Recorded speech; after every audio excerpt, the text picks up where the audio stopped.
All right, guys. Sorry, you can hear Sesame meowing a bit in the corner here. All right, how are you guys doing this week? Please let me know in the chat, as usual, if you guys can hear me, because I'm just talking to myself, and I'll probably never get used to that. All right, let me move this tab over. All right, thank you, BGX. I'm glad you can hear me. Okay, so I should be sharing this tab right here. So today we'll be talking about, we'll be continuing our live stream series here. We'll go over every single hero in the game. So we did wave 1 last time. So we have like the core set heroes here, like Spider-Man, Captain Marvel, and so on. And we basically decide on what's the best aspect for the hero. And then I go over like my favorite deck lists for the hero. And we give some honorable mention to some other deck lists as well. So I might have to pull up Marvel CDB here in a different tab. And yeah, that's basically what we're going to be doing today. So we're going on wave 2 today because I had a poll asking my subscribers which one you guys want to see, and you guys want to see wave 2. So you guys want me to just continue, with this. So with wave 2, we got Spider-Woman. Oops. We got Hawkeye. He might be a tougher one. We got Ant-Man. We got Wasp. We got add a row, insert row below. We got Quicksilver, and we have Scarlet Witch. Wave 2 is probably, this might be, I don't know, this is a hot take. I think this might be the weakest wave, like, in my personal opinion. I don't know how you guys, I feel like people love wave 2. I don't think I'm the biggest fan of wave 2 personally. So this one might be a little bit tough for me to do. So I'm going to be relying on you guys a lot to determine like what the best decks are and the best aspects are for these guys here. It's gonna be a tough one here. Okay, so let's go ahead and jump into it. We'll go over Spider-Woman. You guys know she's the hero that I probably have the lowest win rate with. Maybe Hawkeye. I don't know. Either Hawkeye or Spider-Woman. So I don't know. Okay, so I have some deck lists pulled up here that I played with Spider-Woman that I actually, a little bit enjoyed. So this is like the most recent one that I played with her. So I can pull that up. Share this tab. This deck here I actually used in Civil War to face a Spider-Woman leader. So it's a Spider-Woman versus Spider-Woman. And the thing is, that leader is pretty easy, right? That's like the easiest Civil War leader. So I feel like that might have been the reason why I enjoy this deck and I enjoy the build with Spider-Woman. So it is a leadership protection build here. And I think a really cool card for Spider-Woman is actually the Energy Shield. So this card, it's 0 cost, protection upgrade. You attach it to a character, max 1 per character. When an attached character would take any amount of damage, you can spend X energy resources and prevent X of that damage. So basically, it allows you to Voltron allies and keep them in play forever, because whenever they would take consequential damage, you give it to your ally, right? Then you spend the energy resource to not have them take consequential damage. So I feel like that's pretty good, right? Because it allows you to do that, but it's only for protection. And honestly, there's no card in leadership that's as good as this for keeping an ally alive. So I think this is a really, really cool card. Well, Spider-Woman, she allows you to use 2 aspects when you're deck building with her, right? With her deck build ability. So like with the double agent there, right? So it's cool because now you can combine protection with leadership, and you can use Energy Shield attached to any ally that you want, even leadership allies or other aspect allies if you're pairing her with protection in another aspect. So now you're able to use these allies, and then you can keep them in play, Voltron them for a very long time. So that's pretty fun.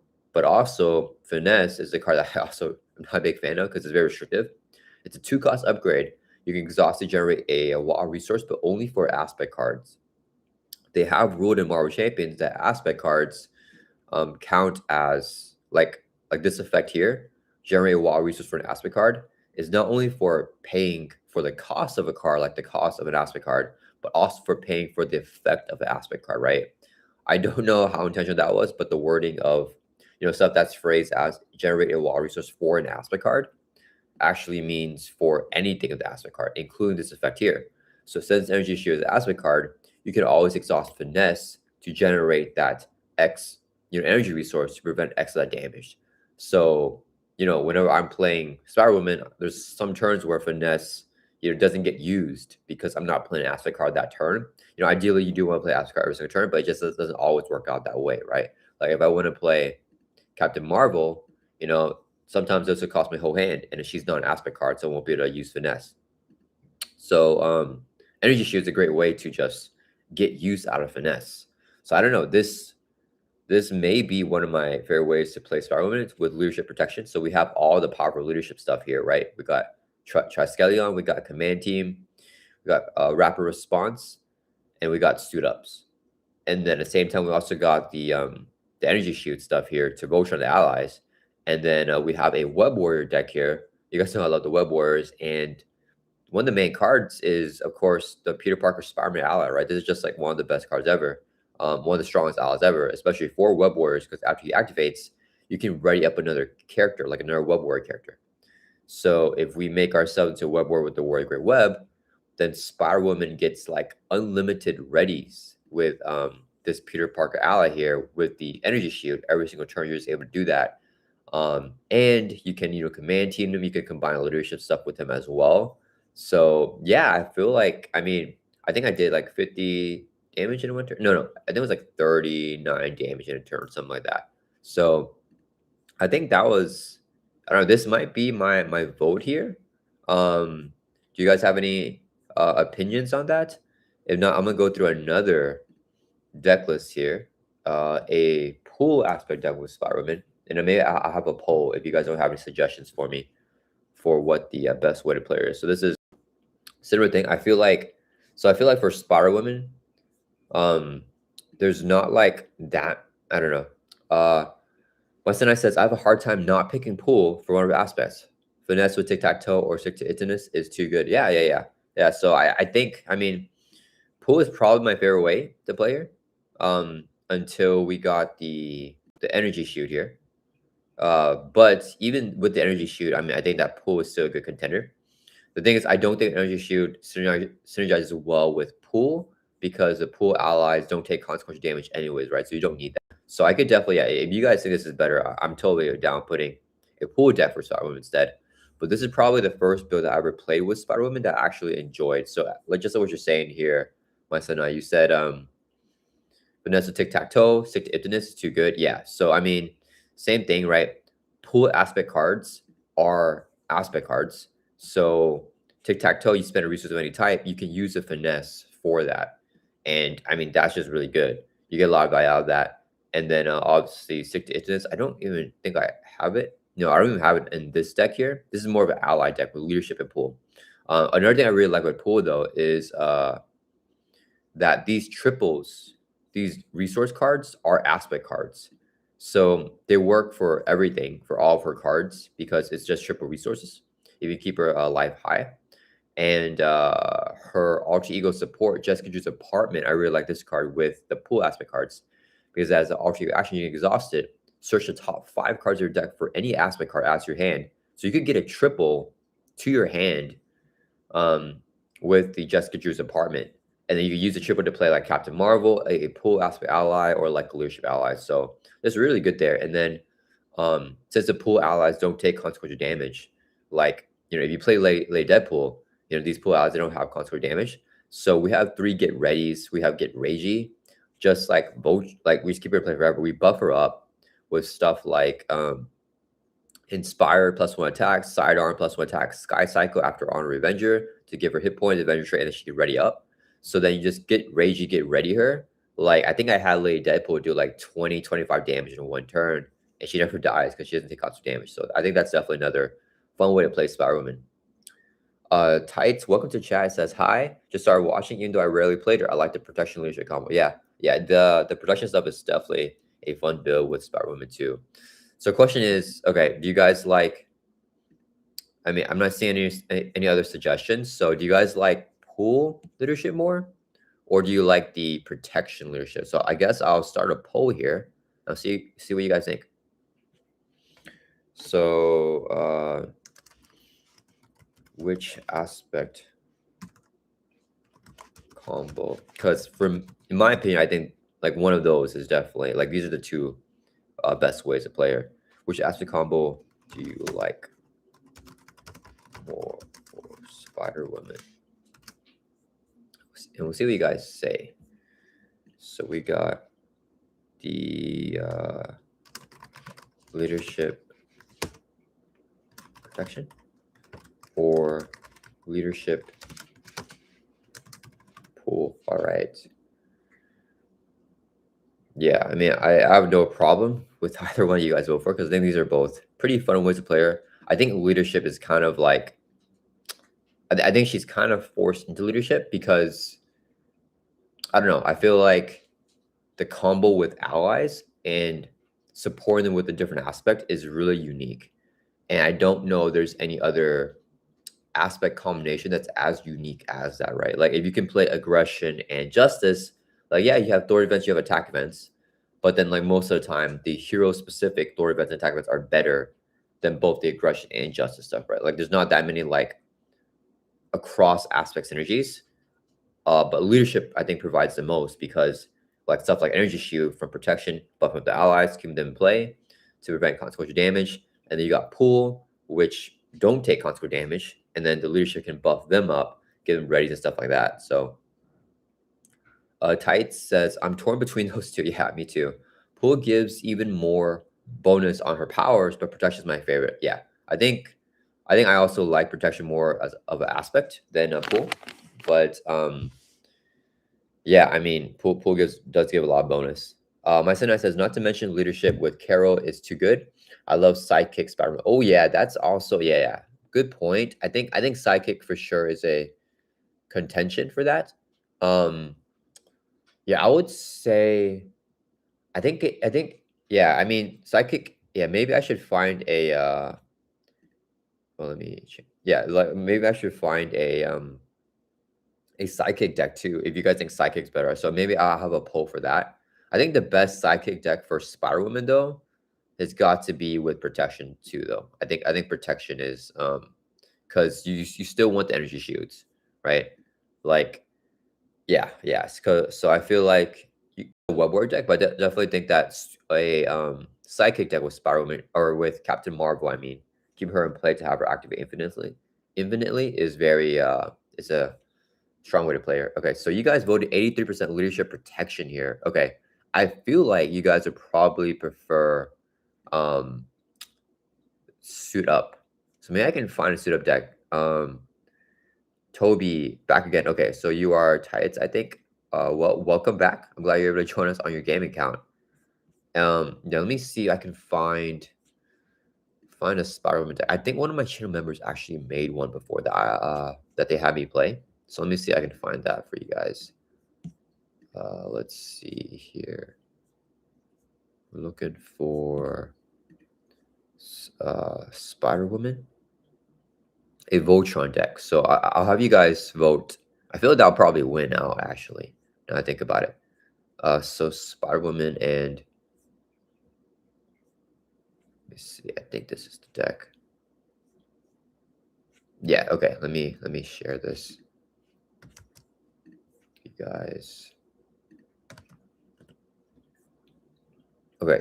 Two Shots Evil, one of my channel members. So he had me play this deck here, side by side chick, and it is a Voltron deck with Captain Marvel. So we just want to play her because each time she activates, you get to draw a card. So that's really powerful.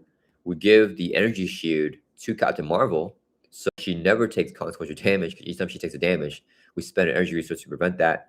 The finesse can generate resources for that. And we buff up Captain Marvel with stuff like Sky Cycle, Sidekick to increase her health, Inspired. And then we, after we give her Sidekick and she gets +2 hit points and becomes our Sidekick, we can use stuff like Side by Side, which readies up Captain Marvel and Spider-Woman, and we can choose to heal them or get +1 Thor +1 attack. So this is definitely a very awesome way to play her as well. My son says, I play in pool just using tic-tac-toe as pseudo energy shield. That's true. I mean, tic-tac-toe is like, yeah, I mean, let me see. Let me find the pool aspect deck here. Tic-tac-toe is also very good to just keep the allies around. But the thing is, whenever you hit 7 on this, then it pops, right? So whenever it pops, like, you won't be able to heal anymore. So you have kind of like a limited amount of heals until you get this card back on the table again. But yeah, I mean, I can definitely see this as a pseudo energy shield. Just may not last forever if you're giving a lot of readies. So okay, let me ask you guys if you guys want to. Okay, so it looks like you guys are voting for leadership protection. That's the best way to play here. So 88% of the votes here. So let's end that poll and let's do another poll. And whatever you guys say is going to go here. So you guys like the best way to play Spider-Woman. So we'll say Sidekick Captain Marvel plus Energy Shield. Oh, I don't know. I'm not allowed that many characters. Plus Shield. That looks maybe. Let's say Sidekick Captain Marvel, or the Web-Warriors. I feel like you guys are gonna vote for Sidekick, right? Yeah, because I feel like I don't know. We'll see where you guys go. But these are both for protection leadership builds. My son says, yeah, whenever I'm getting close to 7, I have to plan for flipping to alter ego for the sidekick heal. When I'm getting close to 7. Oh yeah, right. With the pool aspect, right? So if you're using the pool aspect here, so you're doing pool leadership sidekick, so still sidekick with Captain Marvel, but with tic-tac-toe, yeah. So after you fill this up to where like it's gonna get blown up, then you have to flip down to get the alter ego heal with sidekick to heal up Captain Marvel. Yeah. Andrew Nelson, welcome to the chat. I have to be honest, I just do not like using the pool deck for any hero except Deadpool. Yeah, I think that's definitely a valid take. I know a lot of people feel that way as well. I personally love the pool aspect. I think I just posted a Hercules pool game there, which was a custom game request from Nar Antlers. So shout out to Nar Antlers for that. That was actually a lot of fun to use the triple resources with Hercules. But yeah, I know a lot of people don't like that for the theme. Like it's not really like, it's kind of like Mimi, and like a lot of heroes don't really fit that, right? Like, I mean, I guess heroes have been poolized before, but like a lot of the more serious heroes, he doesn't want to be doing like pool shenanigans. Okay, so I think you guys, it's 80% sidekick Captain Marvel. So let's lock that in, guys. I think so. We're gonna go with this deck here as the best way to play Spider-Man. Also, I wasn't even planning about using this deck here for this. So yeah, shout out to you guys for reminding me that. Yes, sidekick. Yeah, sidekick is a great way to play her. So we're gonna go back to our list here. And I did this thing. I'm really excited about this. So we have like this thing here where like it doesn't scroll. Like I googled how to do this. So now like it's like locked in. So you can always see the hero aspect deck list and honorable mentions, like that tab. So when I scroll up and down, you see that. So I'm a huge fan of that. That's really cool. So we're gonna put that deck list here. And then for the aspect combo, we're gonna put protection leadership. And then, you guys know I gotta make the colors all nice. So change that. Let's change it to green. Okay, so yeah, I think that with the addition of energy shield, this I'm feeling really good about it. Is that the right? Yeah, it's the right green. Like I feel like that's really solid, right? Because like, right, like this is really powerful. The energy shield with leadership, I think it's just really solid. Yeah. Yeah, I mean, I feel like let's go back over to our deck. Let's see. Yeah, honestly, like, yeah, I mean, I feel like it's just super duper powerful, right? Because you have this, you can attach it to Captain Marvel. Like, it's kind of like all the best things of Spider-Woman, like her best cards, which is like, Captain Marvel, one of the best allies in the game to be able to activate and draw your card. But after 3 activations, she usually goes away. With Energy Shield, she can stay in play forever, preventing consequential damage. With Finesse, you can block that out, consequential damage, or you can generate the energy, I mean, for the energy shield. So that's just, you can side by side give her readies, right? So yeah, okay. If you guys have any honorable mentions, you guys can let me know. But I will just I'll give out the pool deck a shout out here for the honorable mention. I should just close the tab here. So let me go back. Spider Woman. So I'm just gonna put the pool voltron build here because you guys did mention that as a honorable way to play her, as a like another fun way to play her. Okay, cool. So that's Spider Woman. Okay, I thought that was gonna be a lot tougher, but we finished one of my least liked heroes in the game here. All right, Gap is true. Welcome to chat, dude. Hi, Web-Warrior Fanatic and fellow Mario Champion Fanatics. First time joining a live stream. Oh yeah, I think it's the first time I've seen you in a live stream. I've seen you comment a few times, but not in a live stream before. So hope you enjoy hanging out here. My Nice says it's worth bringing up justice for clear area and turbo draw too. The low cost event synergize great with her game plan. Yeah, yeah, oh yeah. Low cost events to trigger her hero ability is also very good, right? Because Spider Woman here, superhuman agility. When you play an aspect card, she gets +1 Thor, +1 attack, +1 defense until end of the round. So if you play a bunch of 0 cost, 1 cost events, she gets buffed up and can use the basic activation to, like, you know, Thor or attack harder. So yeah, if you have a deck for me, you can just link it in the chat here, and I can put it in my honorable mentions if you want. Epic Bale, welcome to chat. I hope you're doing well. Hope you're doing well too, dude. Honestly, I'm amazed with both Hercules and Wonderman. I've been testing them out, and both surprised me a lot. Yeah, they've been tons of fun. Which one have you been enjoying more now you're playing them more? I think I mean, you guys probably seen my videos. I'm probably more Team Herc right now, but I think that I also played Hercules more than Wonderman at this point. So I'm not completely. I'm not gonna lock into the answer, but right now, I think that Hercules. I mean, he's really cool. I don't know if he'll get repetitive. In my last game, I did not clear all 3 labors. I could not. There's just too much pressure. So I think that might be one of the fun parts about him, like to be able to not clear all the labors. I think that's kind of fun. I'm not sure about it potentially being too repetitive in the future, like with the same labors every single time and just cycling through that. So yeah, I'm not sure how his longevity is gonna be, but right now, I mean, as a new hero, he's really fun. Wonder Man, I I have a build plan for Wonder Man that I want to try out. Um, I'm not sure it's gonna be good though, but I'm kind of excited. I mean, I haven't finished the deck yet, so I'm still kind of like figuring it out. But available for me. Oh, Wonder Man. Okay, okay. So you like Wonder Man more than Hercules so far.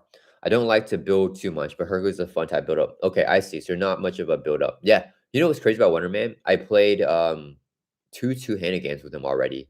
So like in multiplayer. And in both the games, he played support like crazy, like support. Dude, he is, and I mean, I think he can definitely be the star himself as well. Um, no pun on like the acting stuff, but he is one of the best support heroes because out of turn active altruism is insane. Like playing the out of turn and thwarting for like potentially 5 to help you clear off like a player's stats from the other player during their turn is so good. Yeah, so like I don't know. His support is very good, and he heals himself. He sustains himself with the iron physiology. Yeah, Wonder Man is very cool here. Yeah, I tough. I mean, yeah, I want to try out some more Wonder Man, but he is also tons of fun. Um, I think I'm getting more into the groove of his ionic physiology too because I felt it was a little bit clunky with how that worked with, you know, because if you have your 3 maxed tuck cards, you can't tuck anymore, even if you want to. If you're at full health, you cannot tuck a card because you can't heal, even if you want to, right? So I wish that you're able to go over the limit and just discard an tuck card or like tuck even though you can't heal. I think that would make him a lot more smooth. But now that I'm playing it more, I actually feel like it's kind of fun playing around that almost. So yeah, I feel like that's pretty cool. FBO says, I just found out that Wonder Man doesn't want you to add events from all aspects. It just wants you to go aggression with justice events or justice with aggression events. Ooh, okay. I don't know if I agree with that personally in my experience, but That's interesting. Can you elaborate on that? Like, what do you mean by? Because okay, let's say you go aggression and you got justice events. Like, what's the downside of adding just I don't know some protection energy events or something like that, or like a unified strike for from leadership? Like what's the down? I don't feel like there's any downside of adding extra events though. So I'm not exactly understanding, I guess, of what you mean by that. I guess. Savior Monroe, welcome to chat. Wonder Man is amazing to me. Couldn't get to Hercules like I would like to yet. Ooh, this is interesting. Like, okay, cool. Yeah, because I feel like most of the time, I think in the previous live streams, everyone's like been liking Hercules a lot more. And the more the Hercules audience has been maybe in the live chats and talking, but now it's like more Wonder Man fans right now. So more Wonder fans. So yeah, it's cool. Toby says to Beowulf, Wonder Woman would probably be my favorite as well. Unfortunately, as in Germany, are you in Germany? Decide not to translate. So yeah, German versions. Yeah, I don't know why. It's so weird. So like, I I would be very upset too if I was a German player because it's like your whole collection in German, and you have these two packs that just didn't come out in German for some reason. I did see that someone messaged Fantasy Flight Games, and they said that they would continue the German version like later on. So like Daredevil and the other ones, Fantasy Flight Games did say that that will be in German. So that's good news, but I don't know why that those two aren't. Like that really just stinks. Andrew Nelson says, I like Hercules more, okay, but one win and three losses in four solo. Yeah, yeah. I think my first win. What is I should think about my record too with Hercules because I don't think it's that good either. Looking forward to see what you suggest for Hercules builds in your videos. Yeah, I definitely want to. Yeah, I'm playing a little bit more, and now I want to have, and I'll definitely have some suggestions for me. Okay, my first game was that pre-con deck against Claw. We lost that one. I think my second game was against Hella, right? I posted on a channel, so I think it was against Hella. I mean, that one was super easy because I mean, Hella's not, it's just not a lot of pressure, but like she was a thematic game that my channel members voted for. So yeah, we dominated Hella. I think we got all three labors and everything. We just overkilled. We did tons of damage against Hella. So one win, one loss. And then I played Ronin. I think I played two games. Yeah, 2 games in that video, yeah, yeah, because I wanna try it again, and that's 2 losses, so I'm the same as you actually, 1 win and 3 losses in true solo. Well, okay, in my two-handed game, I was able to get a win. I mean, that was a pretty easy win, I think, with both the Hercules and one of my pre-con decks against Thanos. So, if you count that two-handed game, then, I'm not gonna count two-handed games. I'm gonna say because Wonder Man's like a really good support character who's like helping him out. So in the 4 solo games, yeah, it hasn't been that good with Hawkeye either for me. But he's still fun though. Like I mean, he makes kind of losing kind of fun. Savior says I made him with events, a Wonder Man, I'm guessing, right? From all aspects, and I'm undefeated with him. So I guess it depends on person. Yeah, I personally feel like the events from all aspects is a great like thing. Like I really want to try a Avenger deck with I think it's called Strong Together. Guys, I need to pull this card because this card I didn't realize at the time. This might be like the best card, dude. I'm gonna go to Hall of Heroes because I don't think the card image is up yet on Marvel CB. So hopefully I don't lag. But um, dude, this might be low key the best card. Like, okay, this is where one of Man's pre-con right now. Obviously, he has a bunch of really good cards, right? Like, this is great. This is great. This is really good with more schemes. These are Unified Strike is awesome. He's got Cameo.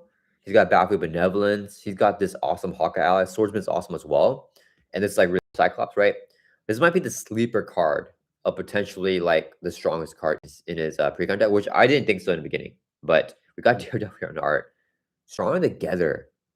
0 cost protection event.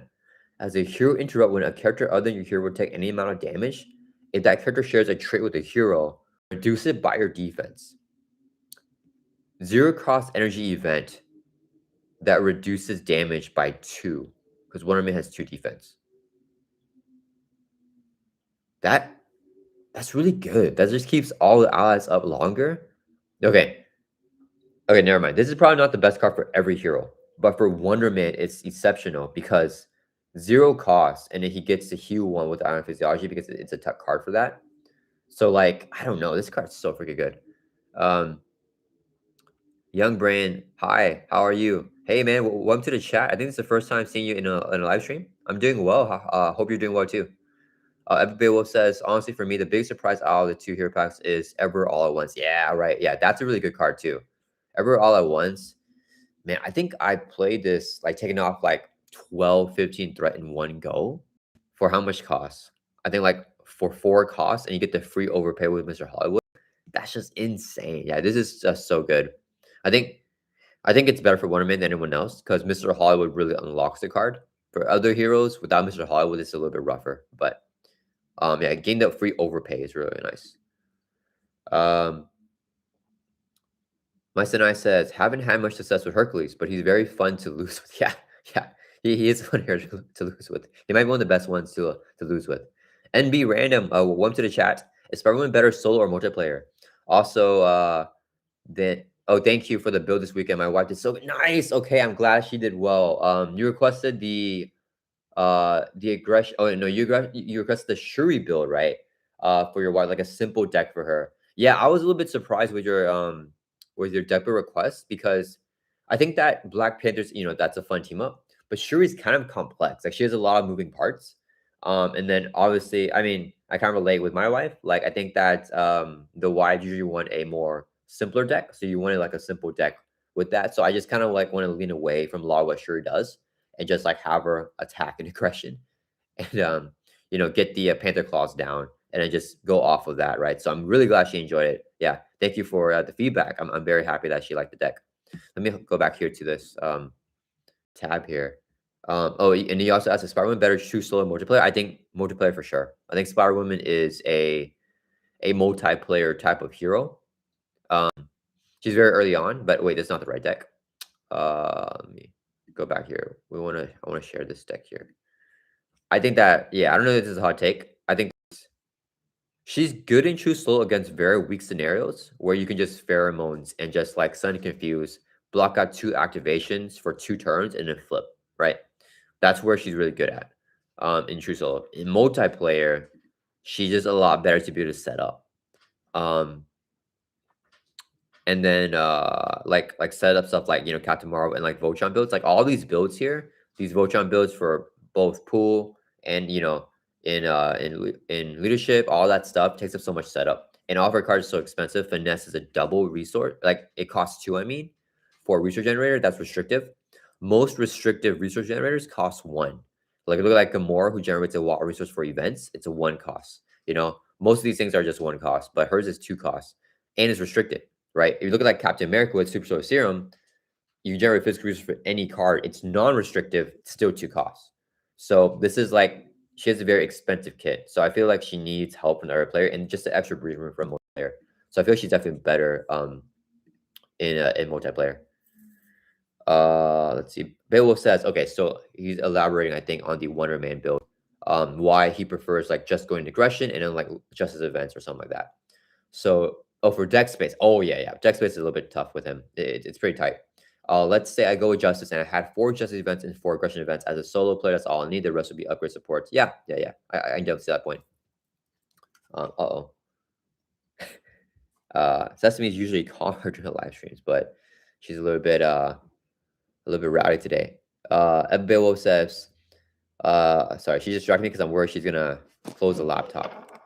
Okay, she does this thing, guys. Okay, she's laying behind a laptop. She does this thing where she puts her paw and presses buttons from behind the laptop. So if something happens, it's because of that. I hope she doesn't do that. Let me see. Young Brain says, thanks so much. Yeah, dude. Hope you have a good day. Epic Beowulf says, especially with the limit on Ion Physiology with only 3 cards, I don't need more events. I have it covered with 4 events. Yeah. Young Brains, yeah, first time in the live chat. Yes. I don't remember seeing you in the live chats before. Toby says, this card will go into my Spectrum Justice deck for sure. Yeah, and you got the Spectrum art on the Ever All at Once. Proofrock says, oh, hey, Proofrock. I'm going to be listening while I'm packing. Okay, cool. So you're heading back. Yeah, man. Hope you enjoyed visiting the States. Anthony Zero said, what up? I've heard Herc and Wonderman are experiencing some price discrepancies. Oh, really? Or are sold out in some spots already. That's what my brother said. You hear anything? No, I can't say I've heard anything. So I thought they're still in stock everywhere. I don't know about them being sold out. I haven't heard anything about them being sold out. For the price discrepancies, I think I don't know if they're the first packs that have the increased price. They might have done that last year with like Winter Soldier and Falcon. I'm not sure though, but Fantasy Flight Games did say that they are increasing the price for some of the cards. So I don't know this happening here. That might be the discrepancy. I'm not sure. I haven't seen anything on that personally though. My Senai says price looks stable on eBay. Okay, do you mean like for like if people sell out or if people are reselling the packs? I mean, Evan Beowulf says, have you tested out my idea of Hercules in pool? I did test out Hercules in pool. I just posted this morning actually. So yeah, one of my channel members actually requested that game based off your idea. No, our analyst did that. So we tried. We got. I mean, I tried to hit the what? Let me just pull it up because I'm blanking on the cards here. So no, oops. Let me type here. Not my responsibility. Okay, so not responsibility here. When any amount of threat will be placed on a scheme, you or your ally takes it as damage instead. And then for Hercules here with this labor embodied pathos, find an encounter set scheme that's not in play, reveal it, place 6 additional threat on it. So when the 6th threat is placed, you can not my responsibility that 6th threat and put on an ally to kill the ally. And then it has only like, for example, 2 or 3 threat for Hercules to easily throw it out with assault. So like that's a cool combo. I try to go for it. I mean, it didn't line up obviously because you need this side scheme. You don't know when it's gonna come out, and then you need the card, not responsibility. So couldn't get that out, but that would be a really cool combo. And then Mulligan, I'm not the biggest fan of Mulligan with Hercules because I feel like I don't know, like I feel like it clogs up a space of other things that he needs. But Stick to Itiveness is super good with Hercules for that on demand ready. That's just really, really, really powerful. My Senais are around $25 on Amazon, $19 on eBay. Yeah, Amazon sometimes has really expensive prices whenever the packs first go on there. So I don't recommend shopping on Amazon whenever like a pack is new. And the shipping is long too, I think. I don't think like I think even with Amazon Prime, you cannot get the pack in like 2 days, which stinks because I feel like that'll be a great thing to get the first like to get packs when they first come out. If Amazon had Prime for those packs. I don't know why the shipping is super long on Amazon when the packs first come out. By the way, I ordered from Buy Same Token User. Awesome. Thank you so much, Ed Beowulf. I appreciate your support a lot. Which products did you get from Buy Same Token? They ship all the way to Costa Rica. Yeah, Buy Same Token is awesome. They are in the UK, so I think they're pretty used to international shipping. Which stuff did you get from them? Did you get like a hero board? Or yeah, if you guys are interested in Buy Same Token, guys, you guys can use my coupon code WWF5 for 5% off your order off everything Buy Same Token. So if you're looking for your hero boards, you're looking for some tokens for Marvel Champions, they have like a bunch of other games too. So if you play like, I don't know, One Piece TCG, you want to get like some of the tokens for this game as well. They have like the best quality tokens on the market. And yeah, 5% off your order if you use WWF5. And it'll also be supporting the channel as well. And that free shipping here for UK orders over $30 because they're based in the UK. And then worldwide orders if it's over 150. Or okay, sorry, this is euros here, so it has to be that amount of euros. Young Brand says, I sent you the address, dude. Pokemon TCG. Okay. Young Brand, are you Dax? Is that is that what we're talking about? Pokemon TCG. What do you mean? Do you want to see some of the Pokemon stuff on here? Epic Beowulf says you got the core set. Oh, nice. That's a really, really good bundle. The hero board from the Avengers, nice, and the exhaust tokens, awesome. Yeah, the exhaust tokens I think are a must. The hero board, I'm gonna showcase that again, guys, because that is like one thing is I don't know. So I feel like their hero board on the website does not look as good as it does in person because you guys have seen this in the video before because I show you guys in every playthrough, but like it's just not as shiny. Like it looks like this photo, but it's so shiny, so reflective in person. So I wish that this showed on the website, but this board is super duper cool in person and in video, obviously. So like in the video where I'm showing you guys can see all the colors on it.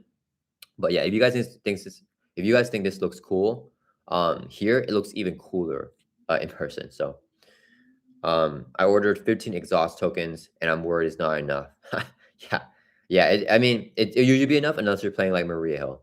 Okay, let's get back to the list here, guys. Let's get back. We're talking about too much about Hercules and Wonderman. I mean, I'm down to talk about that if you want to, because they're super fun. But let's finish this up. Okay, so we got Spider Woman. We gotta go Hawkeye next. So Hawkeye's a rough one. He's another hero that I probably lost a lot with. Do you guys have any builds for Hawkeye that you guys want to shout out? If not, I'll shout out my build here. But the best way to play Hawkeye, the most fun that I have with Hawkeye is protection, actually. So it's just a stun lock build here with Hawkeye. And let me go back over to BGX says, I played with someone yesterday who had this Avengers hero board and was amazed. Yeah, the picture definitely doesn't do justice. Yeah, like they gotta make that way more shiny, like the picture way more shiny. Because in real life, dude, it's like you can. I actually don't in the video whenever I'm showing up the hero board. Sometimes I put it too close to my face. You can see my face in the video, and like I mean, I don't mind like showing my face, but in the playthroughs, I don't want to show my face. I guess I feel it's kind of weird. So like I'll show, I'll be oh crap, like you can see my face, and I'll see it like on the replay whenever I'm like editing the video. So that oh crap, like it's like super fun. It's literally a mirror. Like you can see everything back, and the light blue just looks super duper nice. Yeah, the Avengers hero board, definitely the best one. Okay, so Hawkeye here, in my opinion, the best way to play him is with protection. And for me, Hawkeye just desperately needs the Mansion Helicarrier. Like he needs it so much that even with a full card pool. Sorry guys, can you guys hear Sesame messing with the stuff? All right. Let me know if that's barring you, let me know. I'm gonna like move her if it's barring you. But hopefully she's not barring you guys. Just let me know though, because I don't want her to be bothering the sound quality here. David, welcome to the chat. Thanks for the stream. What a great reason to ignore my work. Yes, ignoring work is the best thing to do ever. Toby says this deck is not published, but it's fun to be able to defend it with Hawkeye. Cool. Yeah, if you want to send me your deck, that's I definitely take a look at it because I'm open to suggestions here. I don't really know for Hawkeye. Hawkeye defended with Hawkeye. He has one defense though, right? Like I feel that's rough. Man, Sesame is clicking stuff here. Okay, so for Hawkeye, I've enjoyed Hawkeye the most in protection. So this is like a stun build here, and I love to nasty Hawkeye as well for the readies. But stun gun I think is awesome. I think it's kind of the mag to Hawkeye as well. So so Hawkeye's bow is restricted. Okay, so you cannot have both stun guns in play because it's also restricted. But they use charge counters and they go away. So we have 2 copies in deck, but we just want to like get one at a time, and stun the minion or stun the villain. All right, sorry guys, Sesame is pushing the laptop towards me.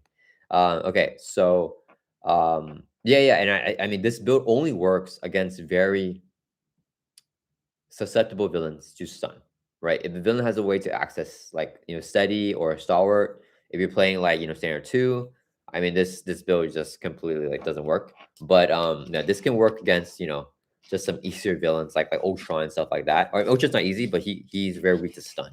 So like you just want to. Sorry guys, just let me know if Sesame's bothering you. If Sesame's bothering you, let me know because she's making a lot of noise that I can hear. I hope that you guys can't hear that. She's like touching all over the back of the laptop. Let me see here. Everybody says I'm working too. Nice.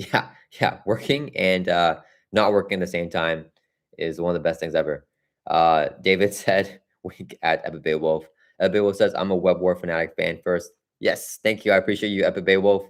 Hadash Century says I don't understand why he has such low stats. He's +1 defense or +1 thwart. Yeah, I mean thematically, he needs to have 2 thwart, right? Hawkeye is a thwarter. I don't understand. Like for me, it will make sense if he has 2 thwart, 1 attack, 1 defense, because he's just a human. So like low attack makes sense. But the thing is, with the bow, he gets +1 attack.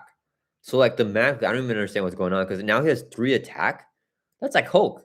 Like he gets 3 attack on turn 1 basically, right? So it's like, why is he swinging as hard as Hulk and like harder than like I don't know Iron Man, Captain America, all these other like heroes that either have abilities or like have something to like boost their strength, right?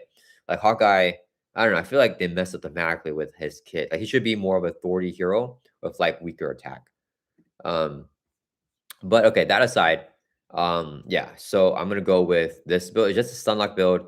You want to confuse him as well with Professor X, with your which is the confusing one, with your Sonic Arrow as well as confused, just leaning heavily into status lock. And then when you flip down, you're hitting base to get a tough status card. You have Night Nurse to heal you up a little bit as well. Just a pretty standard build. We have a bunch of basic cards here, so we can target him with the power in all of us to help us get built out with the Helicarrier Mansion or Quicksilver. We really need to get one of these out as soon as possible. Just help out Hawkeye's really bad economy. Yeah, and then we want the allies out, right? Like doing this stuff is fine to stun and confuse the villain, but if they get a second activation during the encounter card phase and they attack you, Hawkeye only has 9 lives, so he just gets blown up. So we still need to have allies for that safety net. So yeah, I mean, even with like a stun, we still want the ally out as a blocker in case we need it, right? So we have like some defensive stuff here with the base and the ally, and a great ward. I mean, this guy's all included for Hawkeye. He shields, so we're like kind of on theme, and then 0 cost ally who can throw for 2.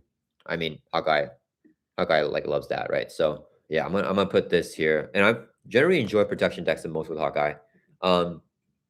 Tenacity, just a nice on-demand way to ready him so that he can ready up his bow to play more air events.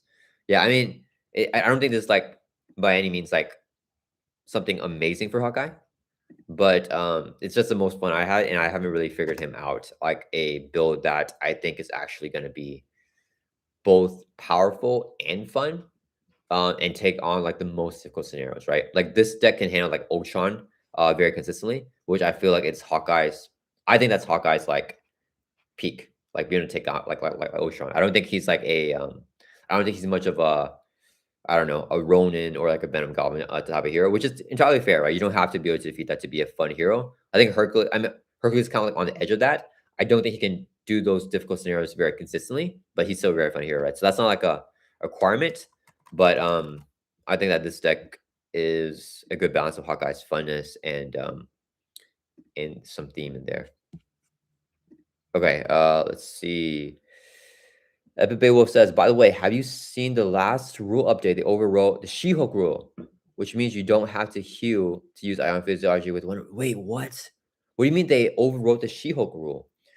Do you mean that if so, okay, let's if you can link that to me, that'll be awesome so I can like show chat too. But okay, let me see. The She-Hulk rule, from my understanding, you're talking about superhuman strength, right? Oh, sorry, I'm typing that keyboard, so it's gonna be loud for you guys. Let me do this keyboard. Okay, superhuman strength, She-Hulk. Sorry, just let me push the laptop up. I'm blaming her for this, so I forgot I had a keyboard here. Okay, so the ruling for She-Hulk is superhuman strength. Force response after She-Hulk attacks, you discard superhuman strength. It's a force response, so you have to do it. And the cost arrow is to stun the attack enemy. So this card here used to kind of stink because each time she attacks, you discard this no matter what. They made the ruling for a very long time, I think since like 1.5. They made the ruling so that the cost arrow, after the cost arrow, there must be a valid target after the cost arrow here, right? So if She-Hulk is attacking an enemy that is stalwart, they are not a valid target to get stunned. So since you cannot fulfill after the cost arrow, there's no valid target for that. You cannot fulfill the stuff before the cost arrow either. So She-Hulk, with the +2 attack with superhuman strength, if she attacks a enemy that's stalwart, she gets a +2 attack for that. And then afterwards, you don't discard it so she can keep superhuman strength. This also applies if the enemy she's attacking is already stunned, or if the enemy she's attacking is defeated, because if they're defeated, they cannot get stunned. So that is the ruling that I'm most acquainted with, and it's been that way for I think over 2 years. I think has been the ruling for superhuman strength. So Beowulf, are you saying that now, no matter what, when She-Hulk attacks, this gets discarded? I'm not entirely sure. What you mean by they changed it, because they already changed it to this way. So like, did they change it back? I guess that's my question. David says, Evan Beowulf, really? Yeah. He's saying, really? I was just finding out this morning about ionic physiology and was disappointed. Glad to know they changed it. My son I said, yeah, I'm not sure yet. Let's figure this out. My says might be worth replacing one-time summation helicarrier with build support and evaluate threat. Hawkeye's low Thor doesn't usually go well with player side schemes, but there's a lot of good Thor allies in it. But oh, you know what? Good shot. Okay, so I agree with you to some extent. I don't think build support. I think build support is still a little bit too much for the 3 per player threat, but evaluate threat is a huge good shout out. I think that's a really good shout. Yeah, so I'm actually gonna edit the deck right now because the deck's not published. I can just edit it here. I think yeah, because normally I agree with you. Like Hawkeye, that's why I don't have player side skins with Hawkeye because you know, he is what's the word I'm looking for? He can't thwart. And the allies are helping me thwart the main most of the time. But this new side skin that came out in Hercules' hero pack, we gotta add this in. This is so good. Oh, there's no picture. Dang it. Okay. Victory 0. Play only if your identity has Avenger or Shield trait. Hawkeye can play this in hero form and alter ego because he has Shield and alter ego, Avenger in hero form. So that's really cool with him. Only 2 per player threat. So in True Soul, he can throw this out with like 1 2-thwart ally. When defeated, you can search your deck and discard out for any Avenger or Shield card, add to your hand, reduce the cost to play those cards by 2. So yeah, this can get like Quinn Carrier, an Avenger card, Helicarrier, it's a Shield card, or Nick Fury, who's also a Shield card. So yeah, I think this card's super duper good. I agree with you. I'm gonna take out a copy of the Helicarrier because now we have another way to get it out. Yeah, really good shout out there. Yeah, I mean that definitely is I think this side team is probably an all include for Hawkeye. I wish we had the full photo, but yeah, the evaluate threat, very, very good. Really, really good shout out, dude. Everybody says, yes, superhuman strength rule no longer applies. What? Can you send me like where does this say this? What is the last rules update? You mean 1.7? Or is it after 1.7? Oh man, we gotta figure this out. Okay, let's continue with this until we can get something on that. Yeah, so that's my Hawkeye build there. No honorable mentions for me. If you guys have anything, just let me know. Ant-Man, I like Ant-Man the pool aspect. I'm giving another shout out to Evo here. My channel member for the Spider-Woman build as well. Let's do pink. Is this the right pink color we do? Yeah, that's the right pink color. Okay, so Ant-Man in the pool aspect is definitely my favorite way to play him. Let me close some tabs here so I don't lag. And then I have the deck over here. Okay, so this, I mean, it's kind of surprising. I don't think Ant-Man like outright has synergies in the pool aspect, but he just does, and it just feels nice. He's a bit of a hero. He definitely wants his helmet, and he wants to build out like some of the stuff here with like the wrist gauntlets, with the giant strength, and with the army of ants. And I mean, you want the Quinn Care Helicarrier mansion too with him. Well, you got the pool triples for that, so that's just super duper nice. The mulligans are really good with him as well because you want to just get resizes, so that's really fun. Yeah, I just love the synergies with Ant-Man and Pool. You have more healing factor here on top of your healing in giant form. The resource sinks work really, really strong with him, right? Because you have the wrist gauntlets, tic-tac-toe, stick to Iptonus, and blackout. You can use all that stuff and then still play a mulligan and draw up to a new hand size. You want to do that while you're in your tiny form, right? So you want to like resize, yeah, and then just do stuff like that. So I really like aiming the pool aspect. Kamiko says, could you point to the exact change for this? Looking for it, D20 mentioned it on his video. So I watched D20's video about it. In the video, he says that he said that the ionic physiology is like the way that it currently is worded. His video says that you cannot heal. Like, sorry, if you cannot heal, you cannot take a card. That's the last thing that I've seen like D20 say about that. So maybe I don't know if he released a new video that I didn't see, but the last video that D20 talked about it, I saw him say that you are not allowed to tuck a card if you cannot heal.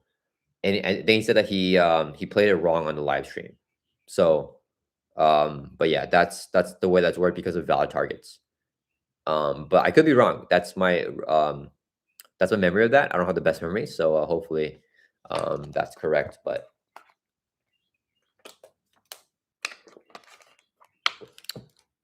Curtis Iron Stark, welcome to the chat. Most fun I've had with Ant-Man was with the pool deck. Yeah, I think this is really fun for Ant-Man. Yeah, I mean, this just really clicks for me. Yeah, aim in the pool aspect. So we'll put that out there. You guys have any honorable mentions? Let me know. Once again, this is probably for me the weakest wave. So this is gonna be the hard one for me to do. So if you guys have anything, we can jump back to these heroes here. Oops, I didn't show the tab. Yeah, so I put the pool deck here, and you guys have any honorable mentions, just let me know. Okay, Wasp. I don't really like Wasp at all, guys. I don't really like her at all. Let's do. I don't really.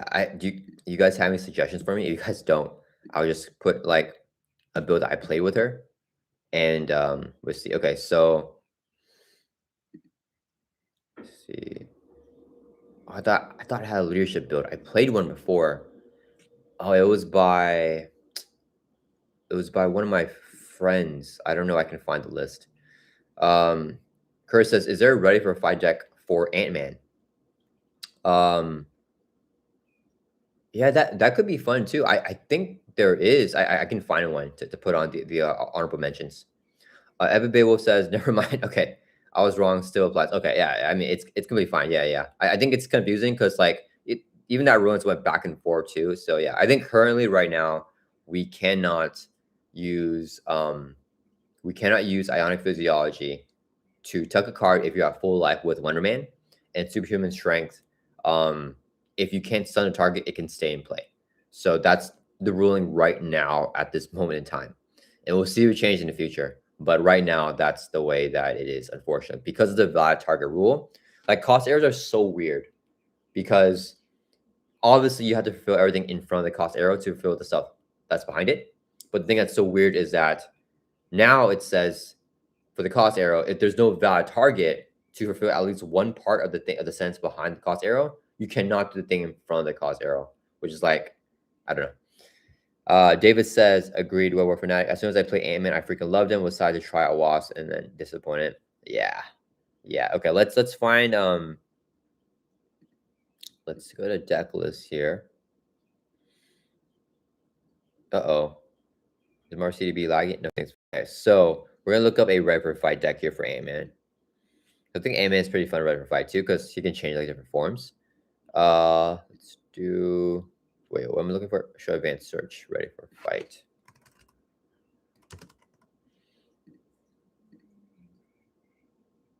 All right, let's see here. Ooh, this one has a lot of likes. Must be good. 3 ready for fights. 3 parties playing. Okay. It looks like high tempo. No build out. Only team build exercise. Um. I'm not a big fan of this deck, to be honest, because I feel like it is no doubles.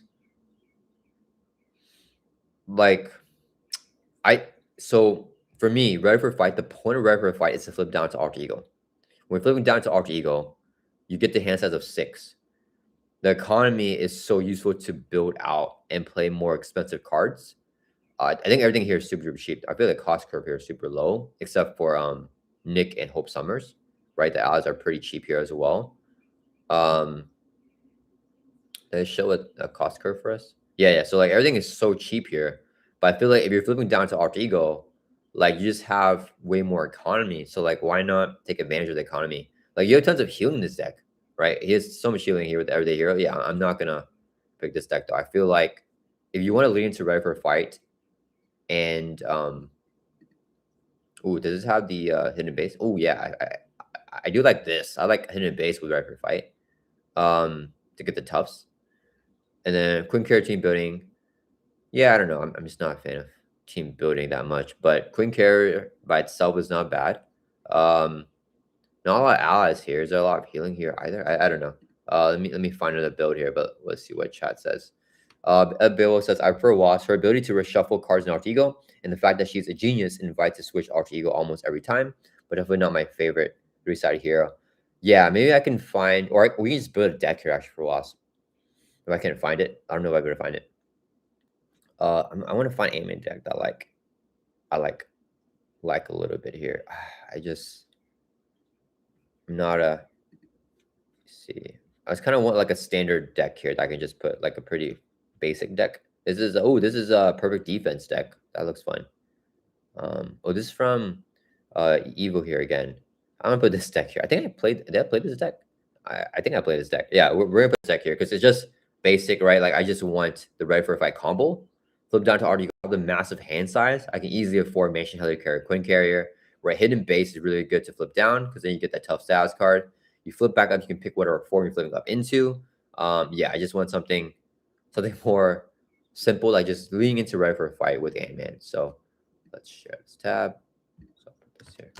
Yeah, okay. Okay, Wasp. We're gonna just build a Wasp deck here, guys. Let's just build a deck.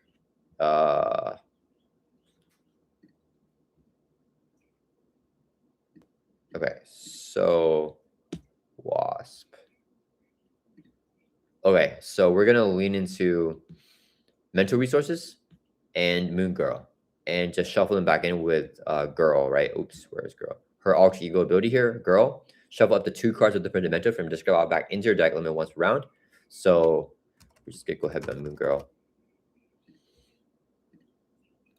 And then we're in alter ego a lot, so we just suit up.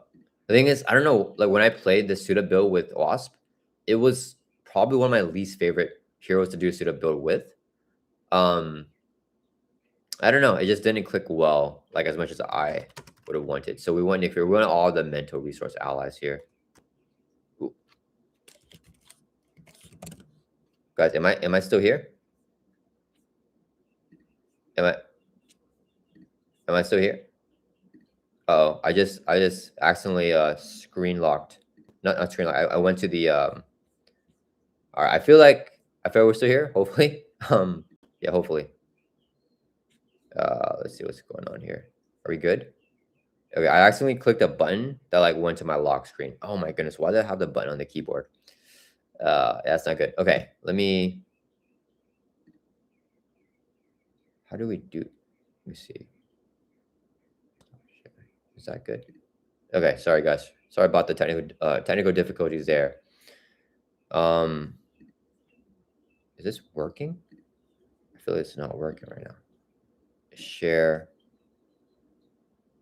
deck builder 4. Okay, I think we're back. Okay, sorry about that, guys. Okay, I prefer Wasp. Okay, I read that right. I have a question. Can you reshuffle the double resource with the RT ability? Yeah. So you can pick any card with the printed mental resource here. Yeah, so you can include Genius. So Genius, I think, is one of those cards that you gotta. Oops, Genius is really good. Yeah, with her, this build. Andrew Nelson, thank you for confirming that you guys are still with me here. Okay, so let's just build this super quick. We want allies. We want mental resource allies. So it's gonna change the resource thing for me. It's not gonna change it. Oh man. All right. Let's see here. So we want Gambit because it helps us flip down. We want Grant Ward because we have so many mental resources to use for him. We want Ironheart because she's mental. We can shuffle her back in. Let's see, when Professor X, he's mental as well. Okay, I think. Oh, and Vivian's really good mental resource as well. And let's go to some leadership allies. We want Beast to get the double, and Maria Hill, of course. And okay, I think that's it. Okay, we got 10 allies. That's a lot. Yeah, just a basic deck here. Nothing too crazy. We'll get to try Skeleton because there's so many allies. What is the one? We just want our basic setup stuff here. So pretty basic deck. Just want to recommend like a easy to build and easy to play deck here for Wasp. We got Quinn Carrier as a mental as well. It's really good. Let's go for the resources. Do we go for Power Novelist? We could. We have a lot of basic targets. It doesn't hit for suit up though, but because of suit up, we gotta put in Clarity of Purpose to target for it. I think we can do some make the cause here as well.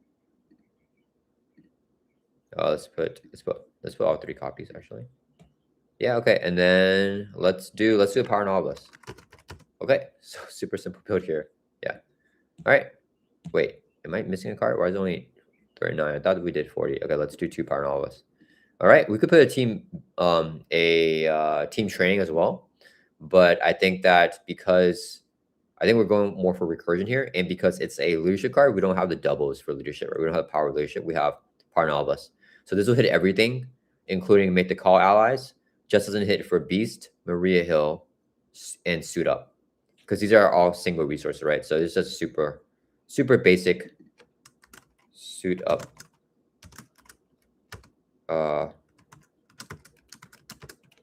Suit Up girl build here for Wasp. Yeah, so just add this here. Yeah, if you guys cannot tell, wave 2 is not my favorite wave at all.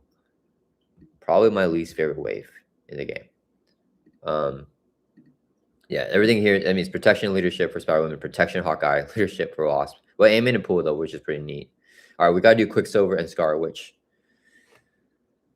All right, Evil, welcome to the chat. I shot out a bunch of your decks here. I like Wasp and protection, natural 3 defense, and giant form 3 forms for perseverance, decent damage, already kit. Yeah, if you wanna play that deck, yeah, if you want to share me that deck, I can put in the honorable mentions. Yeah, we have your deck here, I think. Yeah, here, and we have your deck here and here for Ant-Man. We have the pool, Ant-Man, the pool, and an Ant-Man. You're ready for a fight deck as well for this. Okay, I'm gonna move on to Quicksilver here, unless you guys have any honorable mentions for me. But let's hop over. Okay, Quicksilver. I don't think I have any Quicksilver decks either. I can show you guys the deck that I have for Quicksilver. It stinks. It's not good. Let me see here.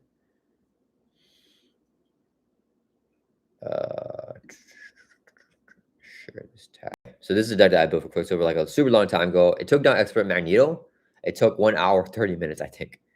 I caught it slow silver because it's super slow. So we're just building out using Justice to, like, you know, manipulate the situation, manipulate the encounter deck and stuff like that, and then like control the encounter deck is the word I'm looking for. And we got all the tenacities on here. We just build out all this stuff, and then we swing for like, I don't know, 50 damage in turn. Super duper slow. Don't recommend the deck. I don't think it's like a really amazing way to play him. I mean, you get like 50 damage in a turn, so it's like building out for that, but it takes so long, and his board control is just not good. Like the 1-on-1 is terrible. Magneto exhausts you, so you have to use the basic power to get the ready up. Sometimes you don't get to trigger their hero ability super speed. Yeah, I don't know. This is not my favorite build for sure. So you guys have anything, let me know. Evan Baywell says Quicksilver is fun, not powerful. Yeah, I agree with that. What are we gonna do for him, guys? What deck list? Let me think here. I don't think Justice. Do we want to get more rays in protection? I don't know. The pool aspect, aggression, leadership. I don't know, guys. Let me see.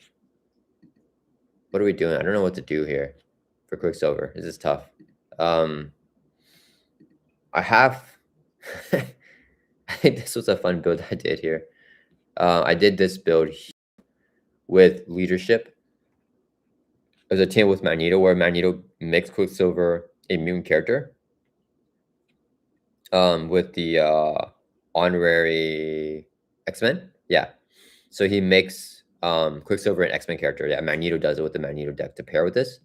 And then Quicksilver here just has a bunch of X-Men stuff. Uncanny X-Men. And just go hardcore in like the X-Men lineup stuff. Because, you know, Quicksilver's immune, right? So, and he does like, what's side by side here for? Oh, Wanda, right. We need to make Wanda also become an honorary X-Men as well. So Magneto makes this ally, the Scarlet Witch ally, and Quicksilver a X-Men. And then we side by side with Wanda. And we discard top card in the counter deck, and then Magneto with this deck here. We're just scrying. So we look at the top card in the counter with global logistics, and then Wanda gets super good value out of that because she knows the top card in the counter deck. And then she can get ready with side by side with Quicksilver. Even more ready for Quicksilver with side by side. But I mean, it doesn't work in True Soul at all. You need really teched out deck or something, you know what I mean? Eo said, you honor me. I need to update my protection Wasp deck. Okay. Everybody says Quicksilver is fun, not proper. Oh, okay. I think I missed your chats earlier, Evil. Everybody says probably I would sound like a broken record. Quicksilver and pool is fun. Ooh, what? Okay, let me look up a pool deck here because I don't know if I played Quicksilver and pool before, so that might be our pick. Curtis Ironstrike says protection is interesting because you typically always defend with Quicksilver. Yeah, let's see what we can find here. So we'll go to deck list. We'll look at some Quicksilver decks here. I'm not going to build a Quicksilver deck because I don't think I have good enough understanding the character to build him. Okay, so Quicksilver. Let's look up some pool stuff.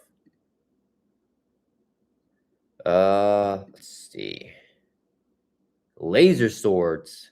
That can be fun. Yeah, right, with the readies. Here's a side team. Yeah, okay. Let's put it as an honorable mention, and I may put this as the deck if we don't find anything else. Yeah, laser swords, Quicksilver. I think that's pretty fun. Yeah. So basically, deck is just a pool aspect deck here. You have the triples to get your friction resistance on the table. A bunch of pool cards. Holy cow! Oh, it leads into the bad icons. I think. That's kind of scary, but I think it's fine. So stick to Itness gives you a ready symbiote suit. So laser swords, it's a 3-cost upgrade. You get +1 attack for each bad icon in play. And then you play Live Dangerously, which gives you all the bad icons in play. So now Quicksilver is going to get +4 attack, which is the max. You'll get another +1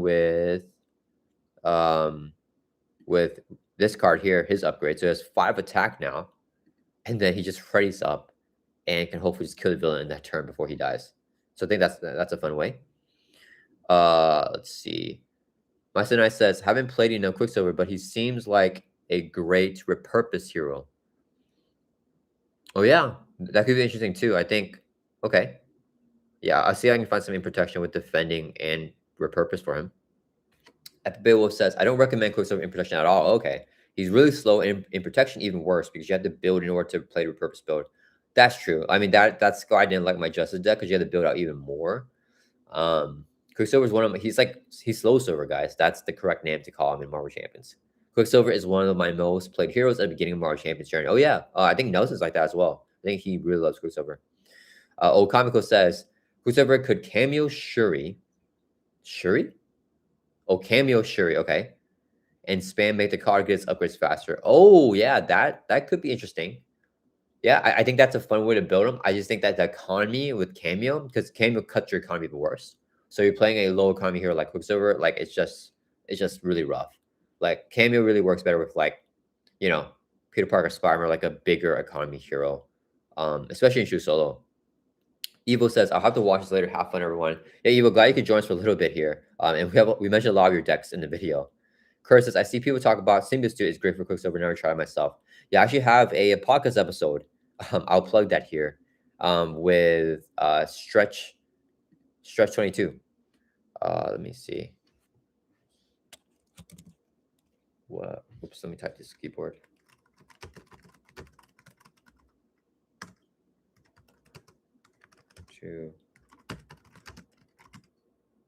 Suit.